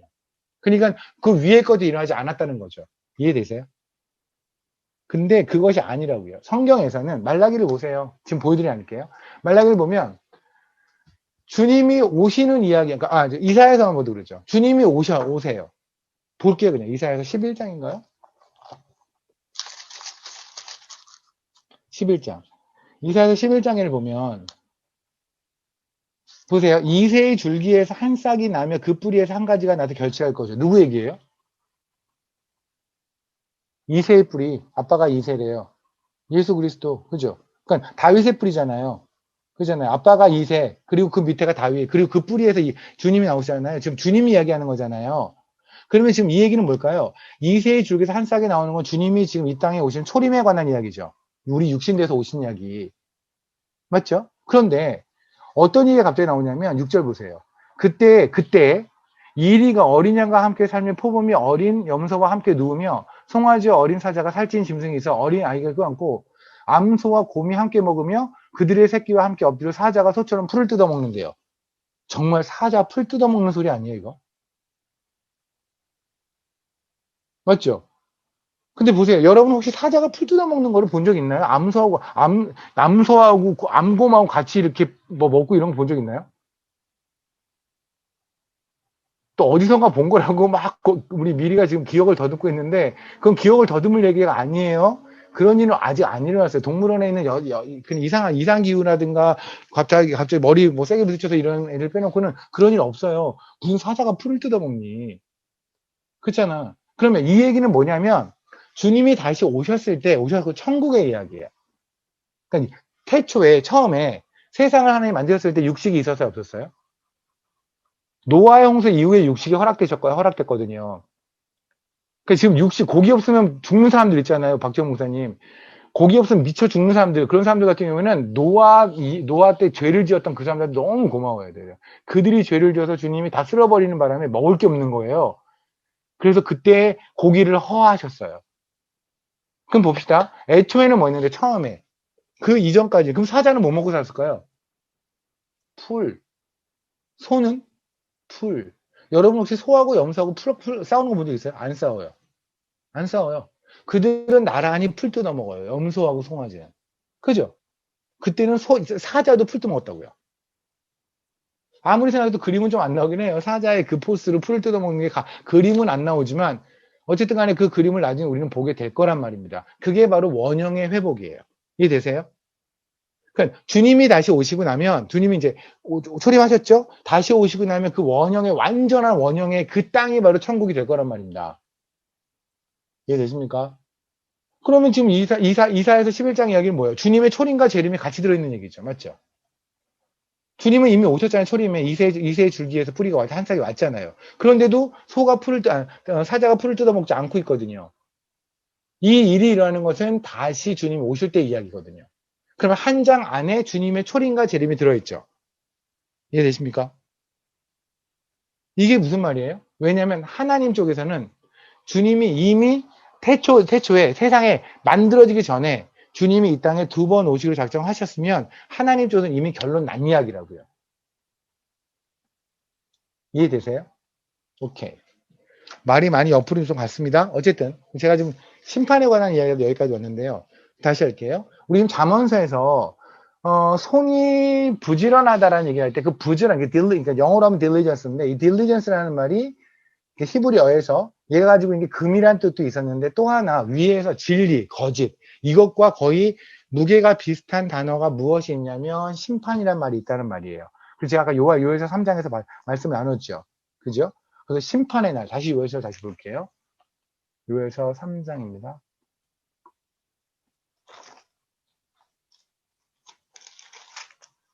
14절. 사람이 많으면 심판의 골짜기, 사람이 많으면 심판의 골짜기의 여호와의 날이 가까우니로다. 아멘. 그러니까 우리가 바로 누구냐면 요한복음 16장에 나왔던 심판에 이미 그 심판에 끝난 자들이 우리란 말입니다. 이해되세요? 심판의 근거는 물론 예수 그리스도시고요. 그러면 심판을 손에 쥔 자예요. 이해되십니까? 심판을 손에 쥔 자. 아까 우리 잠언서의 이야기는 손이 부지런한 자가 아니라 심판을 손에 쥔 자는 부유한 자라고요. 심판을 손에 쥔 자가 누구 말이에요? 우리가 심판권을 가졌다는 것이 아니라 심판을 받은 자. 그죠? 주님에게 이미 심판을 받아 의인이가 심판을 받은 자, 그리스도인 된 자는 부유한 거라고. 이게 하나님 쪽 주장이에요. 아멘. 근데 여러분 어떠세요? 부유하세요? 부자 맞으세요? 여기서 부유하다는 거는 그냥 부유한 게 아니에요. 무지막지하게 부유한 거예요. 근데 과연 그러냐는 거예요. 다시 얘기할게요. 하나님 이렇게 말씀하세요. 손에 거짓이 든 자는, 다시 말하면 하나님의 진리가 들리지 않은 자는 그건 가난한 애야. 근데 예수 그리스도라고 하는 그 심판을 받은 자, 예수 그리스도가 심판임을 알고 있는 자. 그래서 나는 하나님 안에, 세상에서는 아웃사이더지만 하나님 안에서 인싸가 된 애들. 우린 그런 자야. 우린 세상의 아웃사이더지만 천국의 인싸야. 천국에서 저 깊이 딱 한가운데 있는 인싸야. 라는 거죠. 그것에 우리는 안정감을 누리는 자. 그런 자는 부유한 자라고. 이게 하나님 쪽 주장이에요. 잠언서 10장 4절에서 말씀하시는. 근데 우리는 과연 그러냐는 거예요. 다시 얘기할게요. 여러분 혹시 진리로 정말 자유하세요? 진리가 우리를 자유케 하리라. 아멘. 그러면 진리로 자유케 하리라는 게 말씀이 하나님이 말씀하셨잖아요. 그것도 예수님이 이 땅에 오셔서 직접 말씀하셨잖아요. 하도 저 멀리서 말하면 애들이 안 들려요 이럴까봐 주님이 이 땅에 오셔서 말씀하셨어요. 귀에 대고 진리가 너희를 자유케 해 이렇게 말씀하셨어요. 그러면 우리가 정말 우리가 진리를 된 자라고 한다면 자유해야 돼요. 근데 왜 안 자유해요? 우리는? 그럼 두 개 중에 하나 문제일 거예요. 진리의 문제가 있거나 우리가 진리를 안 들고 있거나. 그렇지 않아요? 근데 진리에는 문제가 없어요. 진리는 예수 그리스도시거든요. 그럼 우리는 뭐냐면 우리가 들고 있는 진리가 뭔가 문제가 있거나 있을 수 있겠죠. 그죠? 그럼 우리가 들고 있는 진리에 무슨 문제가 있는 걸까요? 우리가 알고 있는 하나님이 알고자 하는 게 이런 거죠. 하나님은 지금 이 진리로 우리를 자유케 한대요. 근데 우리는 하나님이 말해서 이 진리를 들고 있지 않고 우리는 요 정도를, 요만큼을 가지고 진리라고 하는 거죠. 요만큼을 가지고. 그러면 이거하고 자유가 안 되는 거예요. 자유함이 얻을 수 없죠. 그게 바로 말씀이 주시는 위력이에요. 그러니까 여러분이 정말 명심하실 건, 나는 오늘 말씀 듣고 참 그러니까 위로를 받았어라는 건 다른 것이 아니에요. 내가 어마어마한 문제 한가운데서 하나도 문제는 변한 적이 없는데, 그런데 자유함이 밀려올 때. 왜? 그분이 하나님이셔서, 그분이 하나님이시고 그 하나님이 나의 아버지가 되어주셔서 나의 문제는 여전한데 자유함이 밀려올 때 여러분은 진리의 맛을 보는 거예요. 근데 우리는 말씀드릴 때 그러잖아요. 그러니까 정말 전 너무 답답해요. 정말 너무 답답한 게 뭐냐면 교회에서 사람들 초청 강사를 불러놓고는 간증을 시켜요. 계속. 전 간증을 무시하지 않아요. 하지만 그것보다 더욱더 가치 있는 건 뭔지 아십니까? 그들이 말씀을 전하는 거예요. 하나님을 전하는 거예요. 우리는 누구한테 일어난 일이 나에게도 일어나겠지라는 간증을 듣기를 좋아해요. 그래야 편하거든, 신간이. 그래야 성경 말씀 같은 거 좀 복잡하지 않아도 되거든요. 근데 우리의 삶은 무지하게 케이스 바이 케이스 아니에요? 맞잖아요. 진원이에게 일어난 것이 우리에게 똑같이 일어난 보장이 없죠. 여러분이 들은 간증들이 여러분 삶에서 똑같이 일어난 보장이 있습니까? 없죠. 1도 없죠. 그러면 간증이라는 것은 사실 그렇죠. 예를 들어 제 간증을 한다고 칩시다. 그럼 제 간증, 물론 저는 간증을 무시하지 않아요. 간증도 해야 돼요. 그런데 간증보다 앞서는 게 말씀이라는 말씀이에요. 근데 여러분 간증 듣기를 좋아하니까 우리는. 그러니까 보세요. 어떤 사람이 나는 의사로서, 나는 뭐 환경미화원으로서, 내지는 나는 누구로서, 나는 뭐 그냥 시골이나 돌아다니는 선교사로서 간증을 나눠요. 너무 감동적인데 그게 아무도 내 삶에 영향을 미치지 않는 이유는 뭐냐면 나의 케이스는 다르거든. 당연히 그렇죠. 세상에 같은 케이스가 어디 있어요. 왜 케이스가 다른지 아십니까? 하나님이 거룩하셔서 그래요. 하나님 거룩하셔서 눈송이마저도 다 다르게 만들어야 돼요. 하나님 같이 못 만드세요. 그분의 성품이. 그래서 하나님의 백성들은 모두 다 다르게 살아야 돼요. 그러니까 여러분의 삶이 누구의 삶과 같을 확률이 1도 없다고 생각하시면 돼요, 그냥. 그러니까 여러분이 지금 처해 있는 거는 여러분만 가지고 있는 거예요. 영원히. 누구도 여러분을 동조할 거라고 생각하지 마세요. 누구도 여러분과 동감할 수 없어요. 공감하려 했어요. 우리는 공감해야 돼요. 근데 공감할 수 없어요. 그 상황에 처하지 않아도 어떻게 공감을 해요? 그렇지 않아요? 어떤 남자가 자매님들이 아기를 낳는데 그 상고의 고통을 제가 이해해요. 그럼 믿으세요? 그 상황을 처하지 않는데 제가 어떻게 상고의 고통을 알아요? 우리 상황을 만드신 분만 알아요. 그러면 그분을 알아야 되잖아요. 그분은 왜 나를 이 상황에 넣으셨을까 알아야 될 거 아니겠습니까? 그럼 그분의 크기를 안다면 내가 지금 처해 있는 상황이 얼마나 껌과 같은 걸 알게 된다니까요. 내가 하나님을 보지 않고 이 상황을 보면 이건 너무나 커요. 그래서 나는 죽을 것 같아요. 그런데 이거를 주신 하나님의 사이즈를 보면 얘는 그냥 껌이에요. 이거 껌도 안 돼요. 하나님이 요 정도 환경에 나를 주신 것이 그냥 감사하게 돼요. 그래서 말씀을 보고 말씀 안에서 진리로 자유해진단 말입니다. 여러분의 삶에서 간증도 많이 들으세요. 아니, 뭐, 듣고 싫어도 말하잖아요. 그냥 가만히 앉아있어. 옆에 있는 뭐, 집사님, 권사님, 뭐, 장로님, 뭐, 지 간증들 막 하니까 괜찮아요. 아니, 찾아서 들으세요, 간증들. 근데, 간증에 목을 매지 마세요. 사람들을 모아놨으면, 얼마나 귀한 시간이에요. 말씀 듣고, 그 말씀을 하나님 알고, 그죠? 그 하나님으로 자유해지는 거죠. 아, 저 하나님이 대박. 저 하나님이 주신 말씀이야. 저 하나님이 나를 자녀래. 이거보다 더 사람이 자유해질 것이 세상에 있을까요? 이거를 잃어버리면 너희는 가난하다는 말씀이 잠언서 4장의 말씀이에요. 손에 거짓을 들고 있으면 너희는 가난하다고요. 근데 너희 손에 진리를 들고 있으면 너희는 부유하다고요. 아멘. 잠시만 보여드릴게요. 시간 어차피 지났으니까. 잠언서 31장. 제가 잠언 31장에 있는 말씀을 그냥 그 말씀을 스쳐가고 지나갔는데 하나님께서 저희 오만 방자함을 들춰내셨다고 그랬잖아요.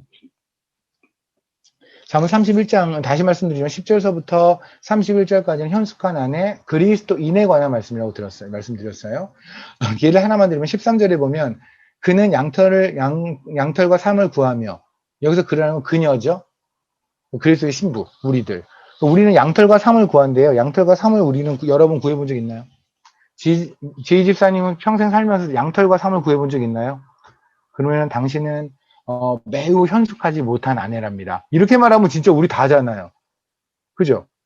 그럼 양털과 삼이 뭐가 있겠죠? 양털과 삼은 보호를 뜻한다고 말씀을 드렸죠. 양털이라는 건 겨울의 보호, 삼이라는 건 봄의 보호. 그러니까 더울 때 내 몸을 감싸주는 거, 그죠? 양털과 삼은 주가 나의 피난처가 된다는 얘기예요. 주님을 피난처 삼는 자가 바로 그리스도인이란 말입니다. 이해되세요? 네, 그런 식으로 제가 이제 설명을 해서 이걸 설교를 했었고, 만약에 필요하신 분 있으면 저한테 메일이나 주십시오. 그러면 드리겠습니다. 16개여서 아마 듣기가 만만치 않을 거예요. 근데 어쨌든. 근데 19절 볼게요.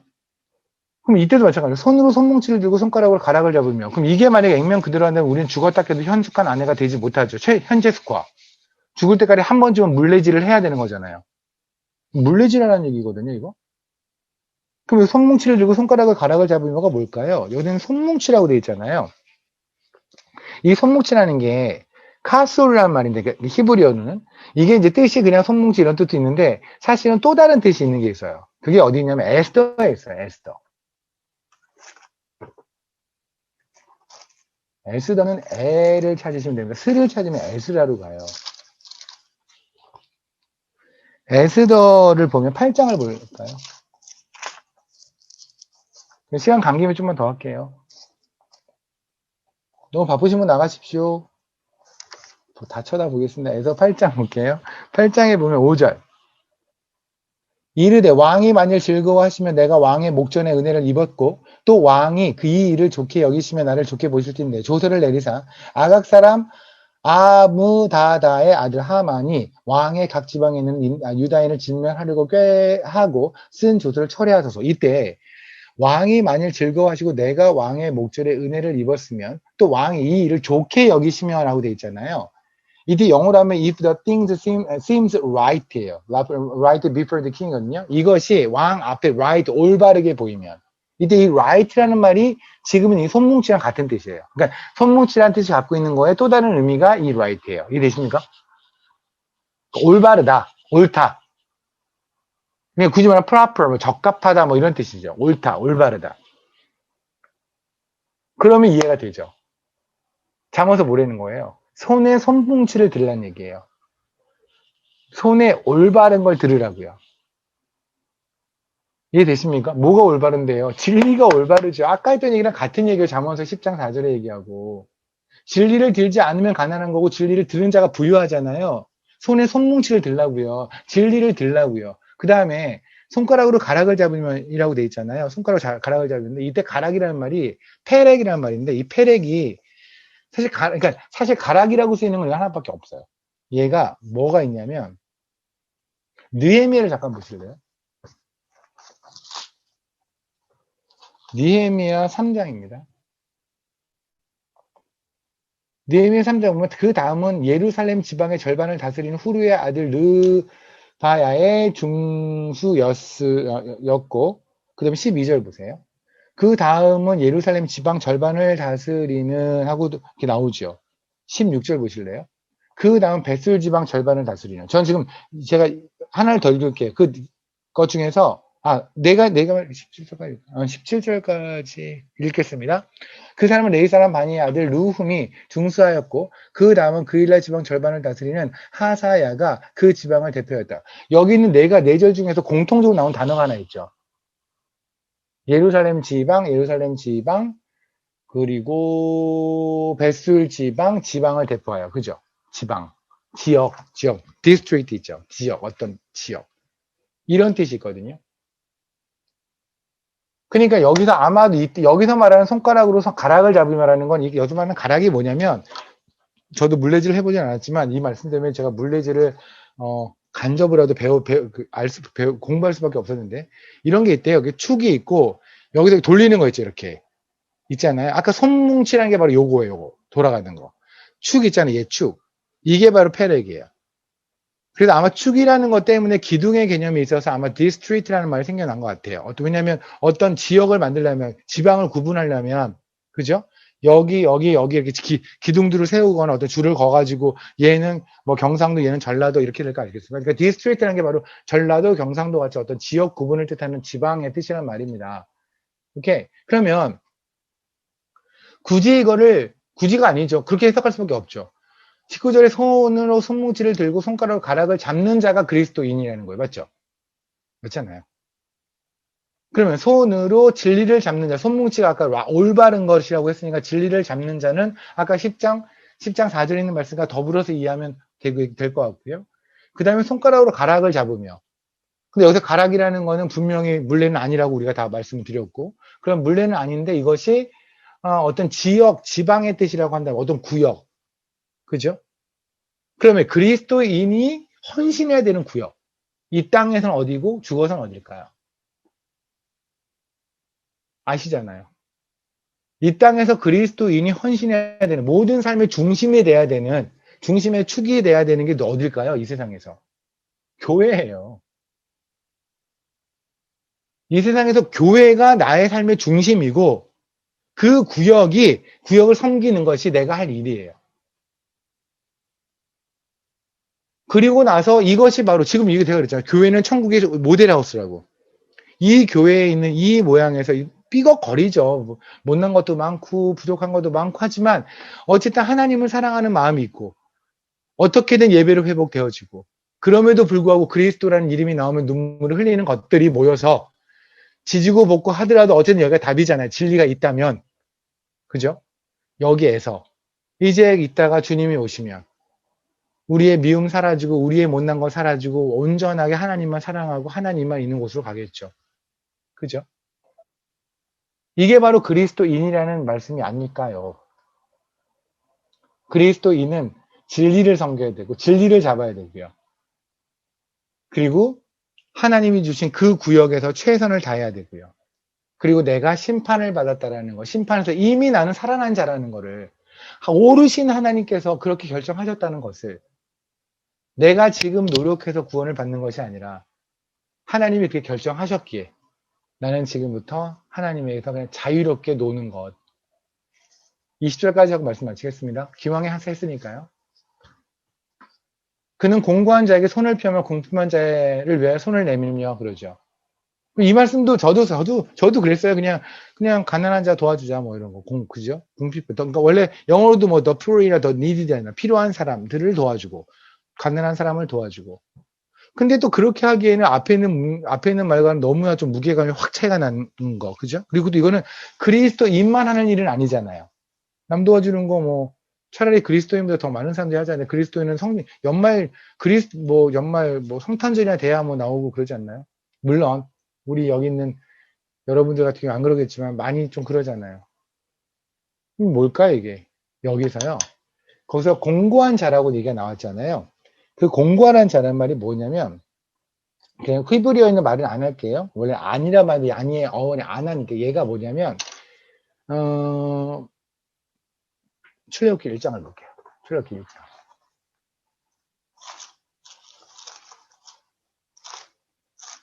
출애굽기 1장 11절입니다. 감독들이 그들을 세우고 그들에게 무거운 짐을 지고 괴롭히게 하여 그들에게 바로를 위하여 국고 성 비동과 라합샘을 건축하게 하니라. 12절. 그러나 학대를 받을수록 더 번성하여 퍼져나가니 애국 사람이 이스라엘 자손의 말미암아 근심하여. 이때 괴롭힘을 당하는 자, 학대를 받는 자 있죠. 바로에 의해서 학대를 받는 자, 이게 바로 아나예요. 여기서 공고한 자의 어원이 그거라고. 이해되십니까? 그러니까 여기서 우리가 도와줘야 되는 사람이 누구냐면 세상에서 학대를 받는 자예요. 잘 드세요. 이거는 박해받는 그리스도인의 이야기보다는 좀 다른 얘기 같아요. 이거는 세상에서 학대받는 자. 우리 세상에서 학대받았어요. 아세요? 여러분 왜 그런 거 있잖아요. 맛있는 뭐 초콜릿 먹는 게 우리의 건강을 학대하는 거잖아요. 맞죠? 맞잖아요. 그냥 정확하게 말하면 뭐 세상에서 맛있다고 하는 음식들 안 좋은 거잖아요. 맛없는 거, 엄마가 준 거지 가장 맛없는 게 가장 건강한 거죠. 뭐 그렇게 따지면 모든 게 다 건강한 건가? 어쨌든 그렇잖아요. 근데 우리가 맛있게 먹는 것들 뭐 파는 초콜릿 뭐 기타 등등들은 우리 건강을 해치죠. 하는 것처럼 세상에서 우리한테 하는 거는 엄청나게 세상은 우리를 박해해요. 근데 우리 세상에 있을 때 우리가 박해받는 거 알았나요? 몰랐죠. 몰랐잖아요. 주 안에 들어왔더니 세상에 우리를 박해하고 있더라. 지금 우리를 박해하고 있는 걸 아는 거지 세상에 있을 때 몰랐단 말입니다. 그죠? 혹시 여기서 뭐 클럽을 가보신 분이 있을지 몰라요. 클럽을 한 번이라도 경험해 보신 분이 여기 있을까요? 다 얼굴을 보니 과거를 잊은 듯. 제가 이쯤 되면 꼭 말하는 주진자매 같은 분한테 꼭 물어보죠. 클럽 간 적 있나요? 없대요. 없대요. 거짓말 치는 거 봐라. 어쨌든 없어. 없다 믿읍시다. 보세요. 그러면 우리 클럽 같은 데 가면 엄청나게 소음에 큰 사운드에 뭐 담배 냄새 엄청나죠. 학대받는 거잖아요. 근데 지금 여러분이 술, 담배 다 끊고 지금 맑은 정신으로 클럽 가면 학대인 거 아실걸요? 미칠걸요? 근데 그때는 학대 아니었잖아요. 그게 좋아서 그렇게 그냥 거기 그 굴 속으로, 그 너구리 굴 속으로 담배 연기를 뚫고 들어가가지고 어떻게 거기서 놀고 아침 되면 화장 이만큼 떠가지고 너도 모르고 나도 모르고 내가 나를 모르는 지금까지 왔잖아요. 그게 무슨 말인지 아시겠습니까? 우리는 세상에 있을 때는 학대인지 몰랐다고요. 근데 세상 밖으로 나오니 이제 학대인 걸 알죠. 그러면 지금 현재 우리 눈에 세상에 있는 사람을 학대받는 게 보여야 돼요. 보이세요? 혹시 부럽지 않으세요? 그들에게 뭐를 줘야 되냐면 아까 우리 손에 뭘 들었나요? 진리를 들었잖아요. 그들에게 진리를 줘야 된다고요. 학대받는 사람들을 우리가 도와주는 게 뭐냐면 아까 그랬죠. 공고한 사람에게 손을 내미는 거예요. 그 우리 손에는 이미 뭐가 있어요? 진리가 있잖아요. 아까 진리를 잡으라고 했잖아요. 손뭉치를 들으라고 했잖아요. 그럼 우리 그들에게 진리를 줘야겠죠. 당신 지금 학대받고 있습니다라고 알려줘야겠죠. 당신 죽고 있어라고 알려줘야 되겠죠. 빨리 살아야 합니다라고 알려줘야겠죠. 그거 하는 사람이 그리스도인이라고요. 예수 없는데도 불구하고 세상에서 잘 나가니 그를 부러워하는 사람이 아니라 세상에서 아무리 잘 나가도 예수 없으니 너무 불쌍하게 보이는 사람이 그리스도인이라고요. 이해되십니까? 그리고 나서 가난하단 말이 있잖아요.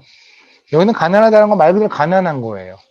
그냥 없는 거. 근데 아까 말했죠. 가난하다라는 건 뭔가가 없는 거죠.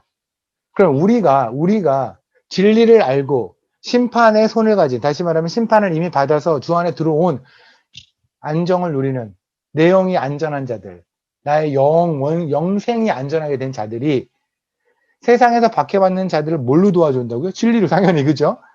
그리고 세상에서 가난한 자, 무엇이 없어서? 예수 없어 가난한 자를 우린 도와야 하겠죠. 그죠? 그래서 주님께서 이 땅에 오셔서 그러는 거예요. 가난한 자에게 복음을. 주님께서 마태복음에서 왜 가난한 자에게 복음이라고 말씀하시겠습니까? 마태복음 11장을 볼까요?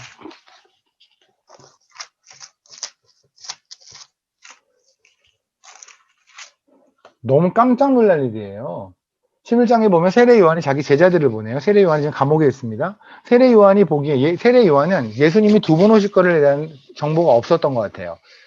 두 번 오실 거에 대한 정보가 없다는 얘기 무슨 말이냐면 세례 요한 입장에서는 주님이 이 땅에 오셔서 심판까지 이루어져야 되는 거죠. 한 번 오신다면. 근데 심판을 안 하시고 이분이 계속해서 그냥 세례 요한이 보기에는 뭔가 다른 일만 하시거든.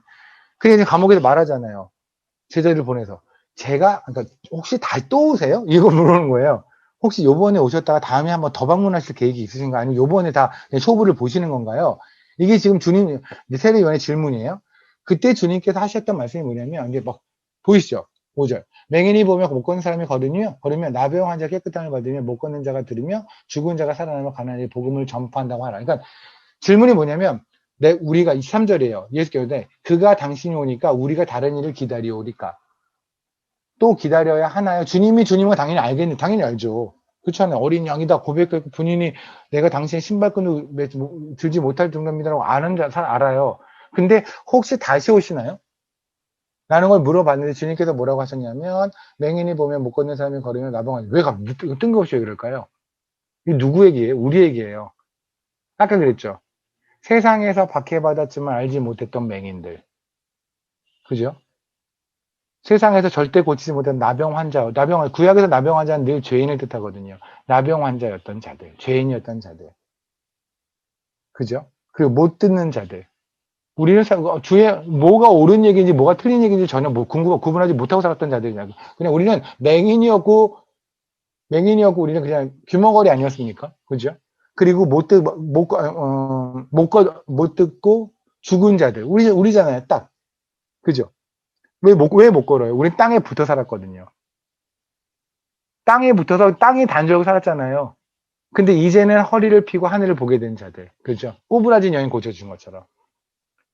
그러니까 보세요. 딱 우리 얘기죠. 맹인이었는데 눈을 떴네요. 귀머거리였는데 귀가 띄었네요. 땅에 붙었는데 일어나서 하늘을 보게 되네요. 죽었는데 살아났네요. 근데 가난했는데 복음을 들었죠. 아무것도 예수 없었는데. 그냥 원래 가난하면 반대말은 부자로 만들어줘야 되죠. 원래 말대로 하면. 이해되세요?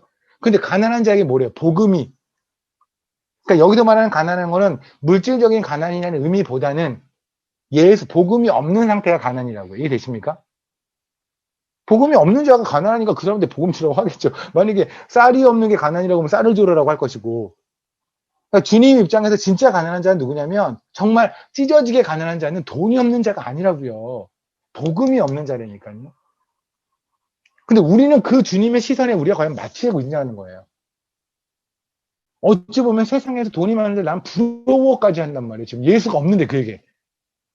그게 무슨 말이에요? 그는 지금 맹인이고, 그는 귀머거리고, 그는 나병환자고, 그는 지금 걷지 못하는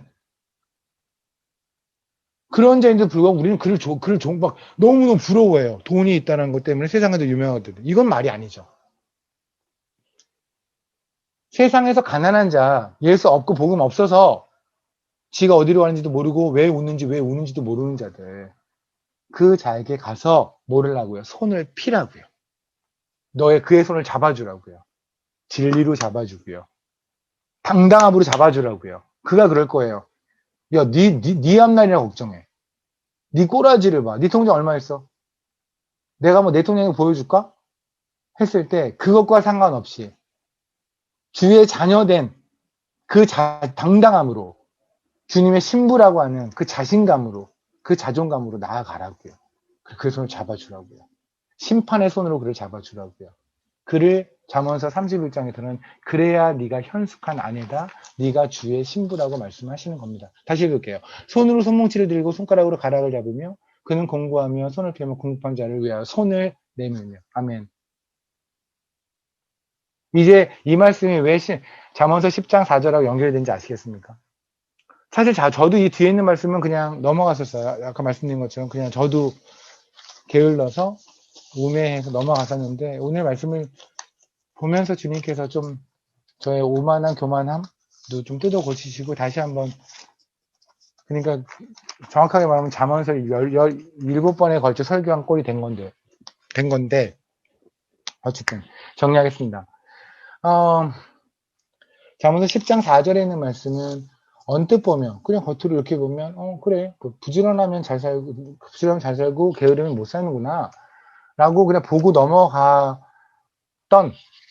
누구도 어쩌면 한 번도 궁금한 적 없던 근데 우리는 거기서 뭐를 회개를 해야 되냐면 우리는 여기서 예수 피를 발견하려고 노력하지 않았던 거 같이 회개하자고요. 주님은 정말 하나님 아버지는 자식의 독생자의 피를 찍어서 그걸 잉크 삼아 이걸 썼는데 우리는 이거를 그냥 탈무드에서도 볼 수 있고 아니 그냥 도덕 교과서에도 볼 수 있는 정도의 이야기로 성경을 넘어갔던 죄는 분명히 큰 죄라는 걸 인정하자고요. 그리고 또 하나는 하나님이 이 말씀이 만약에 우리가 일반적으로 보는 말씀과 마찬가지였다면 하나님은 이 말씀을 우리 삶에서 이루어 주셔야 되는데 맞죠? 근데 우리는 부지런했는데도 가난하고 우리는 어떤 사람은 게을른데도 부자인 사람을 우리 너무나 목격하며 주 안에 있는 사람들 안에서도 하나님은 이 자신의 말씀을 스스로 지키지 않는 하나님이라고 우리 암암리에 우리 머릿속에 있었던 마음들 그래서 제가 11조에 있는 말씀도 같이 말씀을 드렸잖아요. 그 마음에 대해서도 같이 회개했으면 좋겠어요. 하나님은 그분이 하신 말씀을 다 지키세요. 우리는 까먹어도 그분은 기억하세요.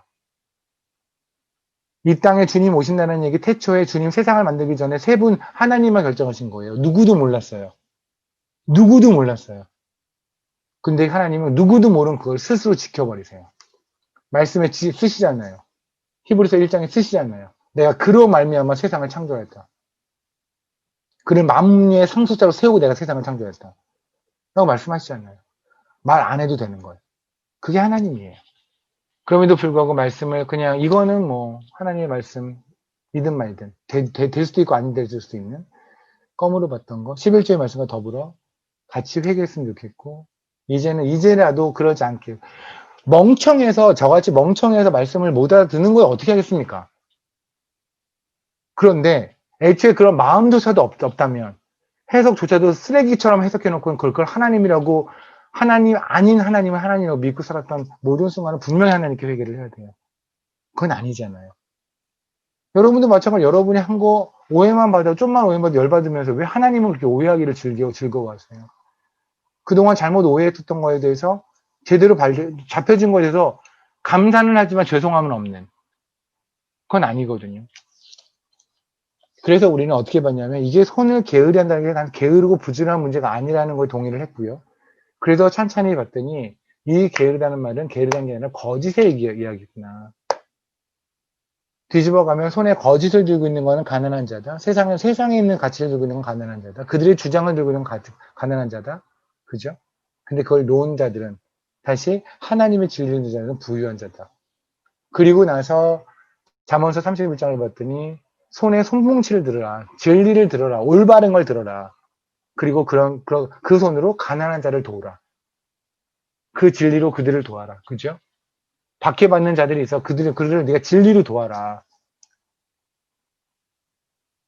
그리고 손이 부지런한 자, 이때 부지런하다는 것도 우리는 뜻이 그냥 부지런한 뜻이 아니라 심판의 뜻이 있다는 걸 알았고요. 아, 심판받은 자를 말하는구나. 그 심판 안에서 살아남은 자. 우리는 한 게 하나도 없는데 하나님 쪽에서 다 하셔서 심판 안에 살아남은 우리들. 그럼 우리가 누려야 되는 건 당연히 뭘까요? 삶으로 보여주는 기쁨이겠죠. 그죠? 그 기쁨으로 세상에서 세상 건 다 가졌을지라도 예수 없어서 주님이 보기에 가난하다고 말했던 잠언 31장의 그들, 세상에서 지금 박해를 받고 있는데 그들이 스스로 박해받는 걸 모르고 있는 자들을 가서 압도하라고요. 여러분 이미 살아났고 나는 하나님의 자녀가 되었다는 걸로 압도하라고요. 너희들의 기쁨은 틀렸다고 말해주라고요. 우리의 기쁨이 옳은 거라고 말해주라고요. 여러분이 입고 있는 옷의 브랜드와 상관없이, 그들이 입고 있는 옷의 브랜드와 상관없이, 거꾸로 그들은 걔도 너무너무 힘든데 내가 여기다가 너는 뭐 복음 어떻게, 교회를 어떻게 오라고 얘기를 해. 그런 것까지 다 주님한테 넘기고, 우리 삶에 깜빡이도 안 켜고 훅 들어오신 주님이 그들 삶에도 훅 들어가실 걸 믿으며 진리를 전하자고요. 그리고 그들을 압도하는 그 기쁨의 감사의 삶을 살아내자고요. 그래서 제가 자주 하는 말로 그들을 궁금하게 하자고요.